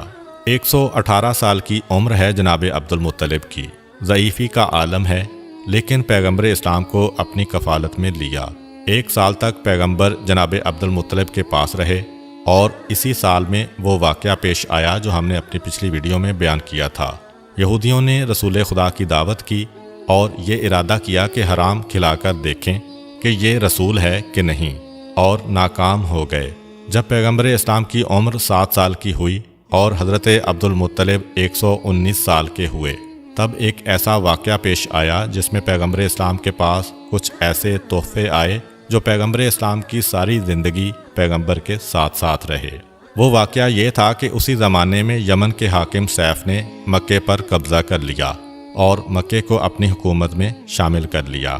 جناب عبد المطلب ان دنوں مکہ میں نہیں تھے۔ جب واپس آئے تو پتہ چلا کہ یہ واقعہ پیش آیا ہے۔ مکے والوں کی سلامتی عبد المطلب اپنی ذمہ داری سمجھتے ہیں۔ کہا کہ میں خود حاکم یمن سے جا کے بات کروں گا اور اسے بتاؤں گا کہ یہ خدا کا محترم شہر ہے، یہاں والوں پر نہ کوئی ٹیکس لگایا جائے نہ ظلم کیا جائے۔ اپنے ایک مختصر سے وفد کو تیار کیا اور مکہ سے یمن چلے۔ جناب عبد المطلب کی عادت میں یہ شامل تھا کہ جب کہیں جاتے تھے تو رسول خدا کو ساتھ نہیں لے کر جاتے تھے، اس لیے کہ مکہ میرا شہر ہے، یہاں پہ ہم حفاظت کر سکتے ہیں۔ مکہ کے باہر اگر خدا نخواستہ کوئی حملہ ہو جائے تو حفاظت ممکن نہیں، بلکہ یہ اطمینان بھی ہوتا تھا کہ میں جا رہا ہوں لیکن میرا بیٹا ابو طالب میرے پوتے کی حفاظت کرے گا۔ لیکن حضرت عبد المطلب کی وفات کے بعد حضرت ابو طالب کا طریقہ کار اس کے الٹ ہو گیا۔ آپ جب بھی کہیں باہر جاتے تھے تو رسول خدا کو اپنے ساتھ لے کے جاتے تھے، کیونکہ اب پیچھے مکہ میں کوئی ایسا موجود نہیں تھا جو ان کی غیر موجودگی میں رسول خدا کی حفاظت کرتا۔ حضرت عبد المطلب یمن جب پہنچے تو وہاں کا حاکم سیف چھٹی منانے گیا ہوا تھا۔ اس حاکم کا طریقہ یہ تھا کہ موسم بہار میں عید نوروز سے 40 دن تک حکومت کے سارے کام بند کر دیتا تھا۔ ایک بڑا عالی شان باغ اس نے لگایا ہوا تھا اور اس باغ کے اندر ایک بہت ہی خوبصورت محل بنایا گیا تھا جس کے کئی دروازے تھے۔ 40 دن تک اسی محل میں جا کے بیٹھ جاتا تھا اور سپاہیوں کو سخت ترین حکم تھا کہ کسی کو میرے پاس نہ آنے دینا، چاہے میرے اپنے بیٹے ہی کیوں نہ ہوں۔ 40 دن سارے امور مملکت سے چھٹی پا کر یہ آرام کرتا تھا۔ جناب عبد المطلب یہاں پہنچے تو پتہ چلا کہ حاکم یمن چھٹی منا رہا ہے۔ جناب عبد المطلب پریشان کہ مجھے مکہ جا کر اپنے امور کو سنبھالنا ہے، 40 دن تو یہاں نہیں رکا جا سکتا، اور اس کے بعد بھی پتہ نہیں کہ حاکم کتنے دن اور روک لے۔ آخر یہ دیکھا کہ باغ کے راستے سے تو جانا ممکن نہیں، مگر صحرا کے راستے سے جو بالکل ویرانہ ہے اس طرف جو دروازہ ہے وہاں سے جایا جا سکتا ہے۔ محل کے دروازے پر پہنچے، سپاہی سے کہا کہ جا کے بتاؤ کہ میں مکے سے آیا ہوں، میرا نام عبد المطلب ہے۔ سپاہی نے انکار کر دیا کہ مجھے قتل کر دیا جائے گا اگر میں نے آپ کا نام بھی اندر پہنچایا تو۔ حضرت عبد المطلب نے یہ سنا تو 100 سرخ اشرفیاں اپنے تھیلے سے نکال لیں اور اس کے حوالے کیں کہ یہ میری طرف سے انعام ہے اور یہ میرا وعدہ ہے کہ تمہیں کوئی نقصان نہیں پہنچے گا، اگر نقصان پہنچے تو میری ذمہ داری ہے، تمہارے نقصان کو میں پورا کروں گا۔ اب جب 100 اشرفیاں دیکھیں تو وہ بھی ایک لمحے کے لیے بھول گیا کہ کتنا بڑا خطرہ مول لے رہا ہوں۔ محل کے اندر گیا، جانے کے بعد دیکھا کہ حاکم محل کے بیچ میں بیٹھا ہے۔ کہا کہ ایک انتہائی مقدس اور ضعیف شخص مکے سے آیا ہے، آپ سے ملاقات کرنا چاہتا ہے۔ حاکم یمن سیف نے سنا، ایسا لگا کہ اسے بھی کسی آنے والے کا انتظار تھا، ورنہ یہ حاکم وہ تھا کہ جس کا حکم تھا اگر میرے بیٹے بھی میرے پاس آئے تو میں ان کو قتل کر دوں گا۔ ننگی تلوار رکھی بھی ہوئی ہے، لیکن اس وقت یہ سننے کے بعد کہ ایک اجنبی شخص مکے سے آیا ہے تو یہ سن کر کہتا ہے کہ جاؤ اسے بلا کر لاؤ۔ یہ جملہ بتا رہا ہے کہ حاکم نے مکے پہ قبضہ کیا تو اس کا کوئی مقصد تھا، اور اب غالباً اسے انتظار تھا کہ مکے سے ضرور کوئی میرے پاس آئے گا۔ سپاہی نے محل کے دروازے پر جا کر حضرت عبد المطلب سے کہا کہ آئیے۔ سپاہی خود حیران ہے، اسے یقین نہیں آ رہا۔ اب جب پیغام دے کے آ گیا تو سوچ رہا ہے کہ میں نے کتنی بڑی حماقت کر دی، مگر یقین نہیں آ رہا کہ آج کیا معجزہ ہو گیا۔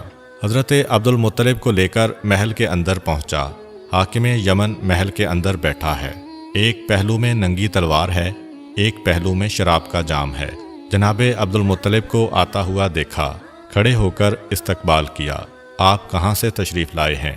جناب عبد المطلب نے کہا کہ میں مکے سے آیا ہوں اور مکے والوں کے بارے میں آپ سے کوئی بات کرنا چاہتا ہوں۔ کہا کہ آپ بیٹھ جائیے، آپ سے تو بعد میں سنوں گا، پہلے میں آپ کو کچھ بتانا چاہتا ہوں کہ میرے پاس انبیاء کے صحیفوں سے ایک علم پہنچا ہے کہ مکے میں عنقریب خدا کا آخری رسول ظاہر ہونے والا ہے، اور یہ آخری رسول جب اس دنیا میں آئے گا تو اس کے باپ کا انتقال ہو چکا ہوگا، کچھ عرصے کے بعد اس کی ماں کا بھی انتقال ہو جائے گا، اس کے بعد اس کا دادا اسے اپنی نگرانی میں لے گا۔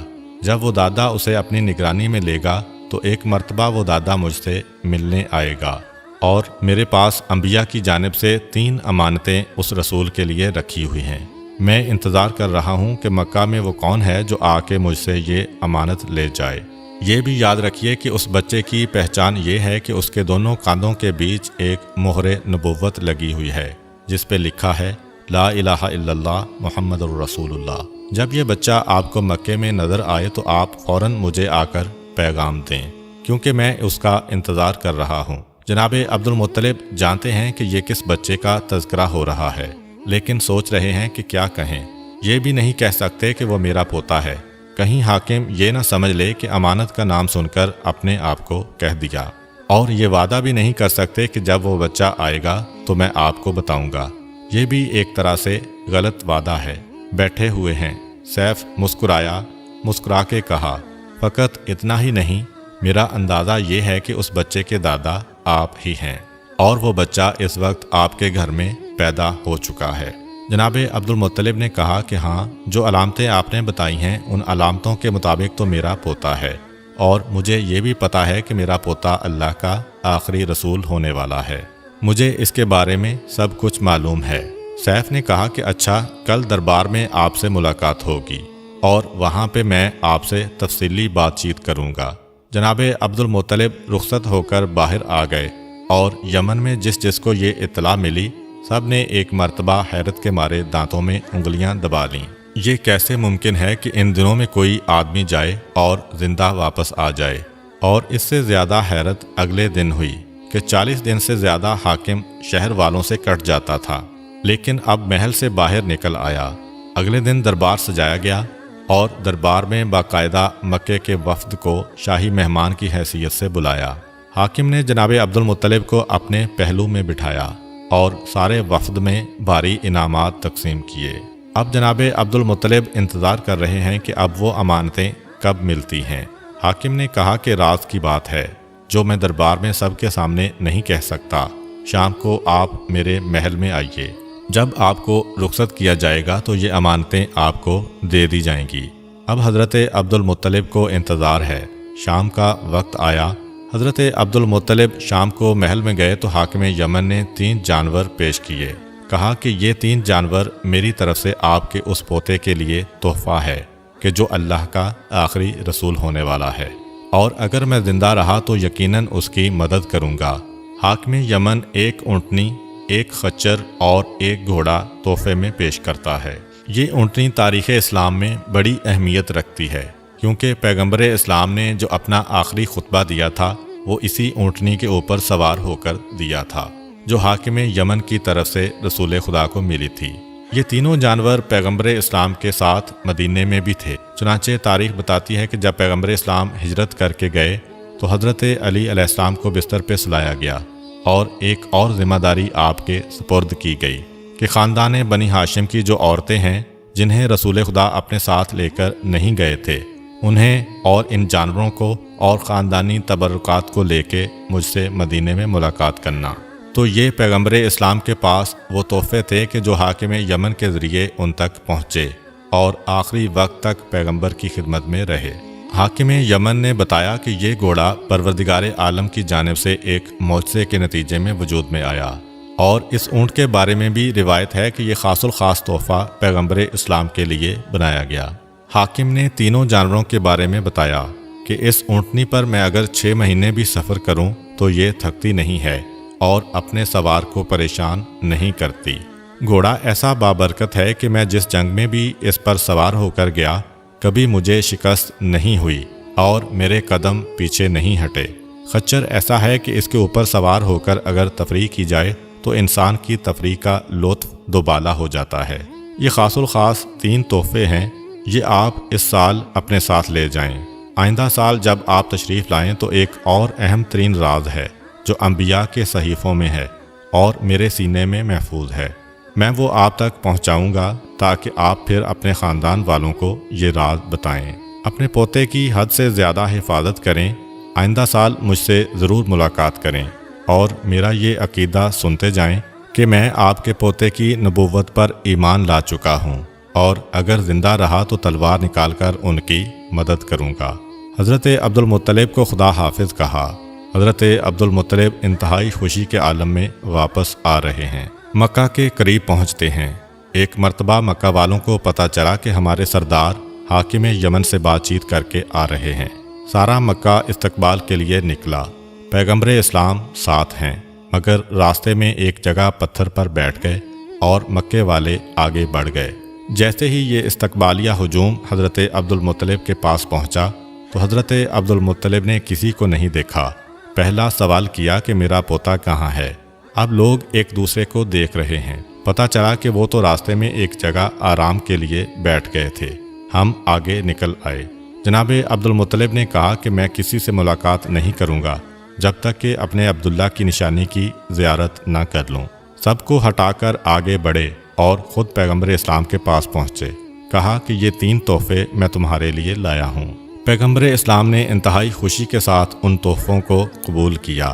حاکم یمن کو دعا دی اور اس کے بعد ساری زندگی یہ تحفے پیغمبر کے ساتھ ساتھ رہے۔ یہ پیغمبر اسلام کی عمر کے 7ویں سال کا واقعہ ہے۔ 1 سال گزرا، پیغمبر اسلام 8 سال کے ہو گئے۔ اسی دوران مکہ میں قحط پڑا اور ایسا قحط کہ لوگ دانے دانے کو محتاج ہوتے جا رہے تھے۔ حضرت ہاشم کی ایک پوتی تھی، یعنی پیغمبر اسلام کی رشتے کی پھوپھی۔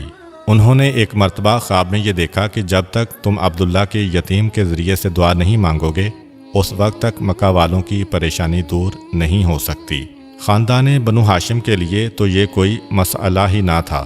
اگلے دن یہ خواب جب مکہ میں پھیلا تو سب تیار ہو گئے۔ پیغمبر اسلام کو آگے آگے لے کر چلے اور مکہ کے باہر جا کر پیغمبر نے دعا مانگی۔ بارش تو ہوئی مگر ابو جہل وغیرہ جو پہلے ہی سے حسد کے مارے تڑپے جا رہے تھے کہ سارے اعزازات اس خاندان کو مل رہے ہیں، ایک مرتبہ ان کے حسد میں اور اضافہ ہوتا چلا گیا۔ 8ویں سال میں پیغمبر اسلام کو ایک اور صدمہ برداشت کرنا پڑا۔ 8 سال اور 8 مہینے پیغمبر اسلام کی عمر ہے۔ وہ وقت قریب آ رہا ہے کہ حضرت عبد المطلب کو یمن سے آئے ہوئے 1 سال ہو جائے گا۔ واپس جانا چاہتے ہیں مگر پروردگار عالم غالباً اس راز کو راز ہی رکھنا چاہتا ہے۔ خدا جانے حاکم یمن کیا بات کہنا چاہتا تھا، کیونکہ اس سے پہلے کہ حضرت عبد المطلب یمن جاتے، حضرت عبد المطلب بیمار پڑے اور مکہ میں ہی آخری وقت آ گیا۔ حضرت عبد المطلب کی حالت بگڑتی جا رہی تھی، یہاں تک کہ خاندان کے لوگوں نے طے کیا کہ حضرت عبد المطلب کو خانہ خدا کے قریب منتقل کیا جائے۔ چنانچہ جناب عبد المطلب کو خانہ خدا کے قریب لایا گیا اور ان کے لیے ایک مسند کو بچھایا گیا۔ حضرت عبد المطلب کو اس پر لٹا دیا گیا۔ خانہ خدا کے دروازے کے قریب حضرت عبد المطلب انتہائی بے چینی سے چاروں طرف دیکھ رہے ہیں، جیسے کسی کو تلاش کر رہے ہوں۔ پیغمبر اسلام بھی پیچھے پیچھے آ رہے تھے۔ جب یہاں پہنچے تو سیدھا آگے بڑھ کر اس مسند پر قدم رکھا۔ ابو لہب جو رسول خدا کا چچا تھا، اس نے سوچا کہ موقع غنیمت ہے، آگے بڑھ کر پیغمبر اسلام کو روکا۔ حضرت عبدالمطلب جو غشی کی حالت میں ہیں، ایک مرتبہ آنکھیں کھولیں، چاروں طرف دیکھا، ایسا لگا کہ کسی کو ڈھونڈ رہے ہیں۔ کسی نے سوال کیا کہ آپ کس کو تلاش کر رہے ہیں؟ جواب نہ دیا۔ پھر چاروں طرف دیکھا، نگاہ پڑ گئی کہ میرا پوتا آگے آ رہا ہے اور ابو لہب راستہ روک رہا ہے۔ اگرچہ بے ہوشی کے قریب ہیں، زبان حرکت نہیں کر رہی، مگر اس وقت بھی جلال آ گیا اور انتہائی سختی کے ساتھ ابو لہب کو ڈانٹ کر کہا کہ خبردار، آئندہ میرے بیٹے عبداللہ کی اس نشانی کے کسی کام میں دخل نہ دینا۔ سارا مکہ جناب عبدالمطلب کو دیکھنے آیا ہوا تھا۔ ابو لہب نے اپنی توہین محسوس کی، مگر کیا کر سکتا تھا؟ مجبوراً پیچھے ہٹنا پڑا۔ حضرت عبدالمطلب نے حکم دیا کہ میرے پوتے کو آگے لایا جائے، اس کی وجہ سے میں بے چین و بے قرار تھا۔ پیغمبر اسلام آگے آئے، جناب عبدالمطلب نے اپنے سینے پہ سلایا، کہا کہ اب مجھے قرار آ گیا۔ حکم دیا کہ قرعہ ڈالا جائے کہ اب میرے بعد میرے اس پوتے کی نگرانی کون کرے گا۔ قرعہ ڈالا گیا، حضرت ابو طالب کا نام آیا۔ حضرت ابو طالب کو مکے کی سرداری بھی ملی، اور اس سے بڑھ کر یہ سعادت کہ اب پیغمبر اسلام ان کے گھر میں پرورش پائیں گے۔ ایک مرتبہ حضرت ابو طالب کو آگے بلایا اور قریب بلا کر وصیتیں کیں، اور سب سے پہلا عہد یہ لیا کہ خدا کی قسم کھا کر یہ عہد کرو کہ اگر میرے اس پوتے پہ کسی وقت کوئی مصیبت کا وقت آیا تو تم اپنے مال، عزت، جان اور اولاد تک کو قربان کرنے سے گریز نہیں کرو گے۔ ابو طالب، جن کا تو خود اعتقاد یہی ہے، اپنے والد سے خانہ خدا کے سامنے قسم کھا کے یہ عہد کرتے ہیں، اور اس کے بعد دوسری نصیحت کہ بیٹا، ویسے تو تمہیں سب سے بچانا ہے میرے اس پوتے کو، مگر خاص طور پر یہودیوں سے اور قریش کے حاسدوں سے ہوشیار رہنا۔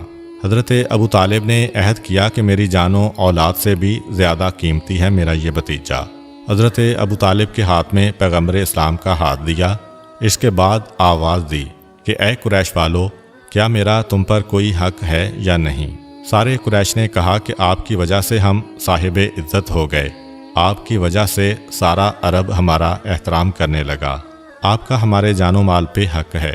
کہا بس میرے اس حق کا واسطہ میرے اس پوتے کی مدد کرتے رہنا اور اس کے حکم کی اطاعت کرتے رہنا۔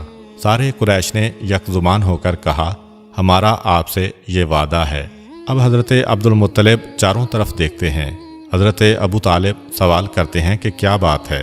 کہا کہ میں دنیا سے جا رہا ہوں، میرا دل یہ چاہتا ہے کہ میری بیٹیاں میرے سرہانے ہوں اور مجھ پر گریا کریں اور میں اس دنیا سے رخصت ہوں۔ قریش کے دوسرے لوگوں کو ذرا دور کیا گیا۔ حضرت عبدالمطلب کی 6 بیٹیاں تھیں، یعنی پیغمبر اسلام کی 6 پھوپھیاں تھیں، ان سب کو بلایا گیا۔ جناب عبدالمطلب کی بیٹیاں شاعری جانتی تھیں۔ حضرت عبدالمطلب نے اپنی بیٹیوں سے کہا کہ میں تمہارے گریا و زاری کے درمیان اس دنیا سے رخصت ہونا چاہتا ہوں۔ ایک ایک بیٹی اپنا لکھا ہوا مرثیہ پڑھتی ہے۔ حضرت عبدالمطلب کو سکون آتا جا رہا ہے، یہاں تک کہ 6 بیٹیوں نے اپنے مرثیے ختم کیے۔ حضرت عبدالمطلب نے پیغمبر اسلام کی پیشانی کو بوسہ دیا جو دادا کے سینے پر لیٹے ہیں، اور حضرت عبدالمطلب اس دنیا سے رخصت ہو گئے۔ تاریخ یہ بتاتی ہے کہ سارے مکے نے صحیح معنوں میں حضرت عبدالمطلب کا سوگ منایا۔ حضرت عبدالمطلب کی وفات کے بعد پیغمبر اسلام اپنے چچا ابو طالب کے گھر میں منتقل ہو گئے۔ حضرت ابو طالب کو مکے کی سرداری بھی مل گئی اور پیغمبر اسلام بھی حضرت ابو طالب کے گھر آئے۔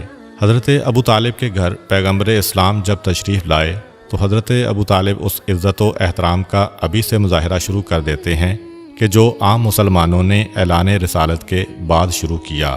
اپنے بستر پہ ساتھ سلاتے ہیں، ایک ہی لحاف میں ساتھ رکھتے ہیں تاکہ کسی دشمن کا حملہ نہ ہونے پائے۔ گھر میں خاص طور پر حکم ہے کہ جب تک میرا بھتیجا کھانے کے لیے دسترخوان پر نہ بیٹھے، خبردار کوئی گھر والا کھانا نہیں کھا سکتا۔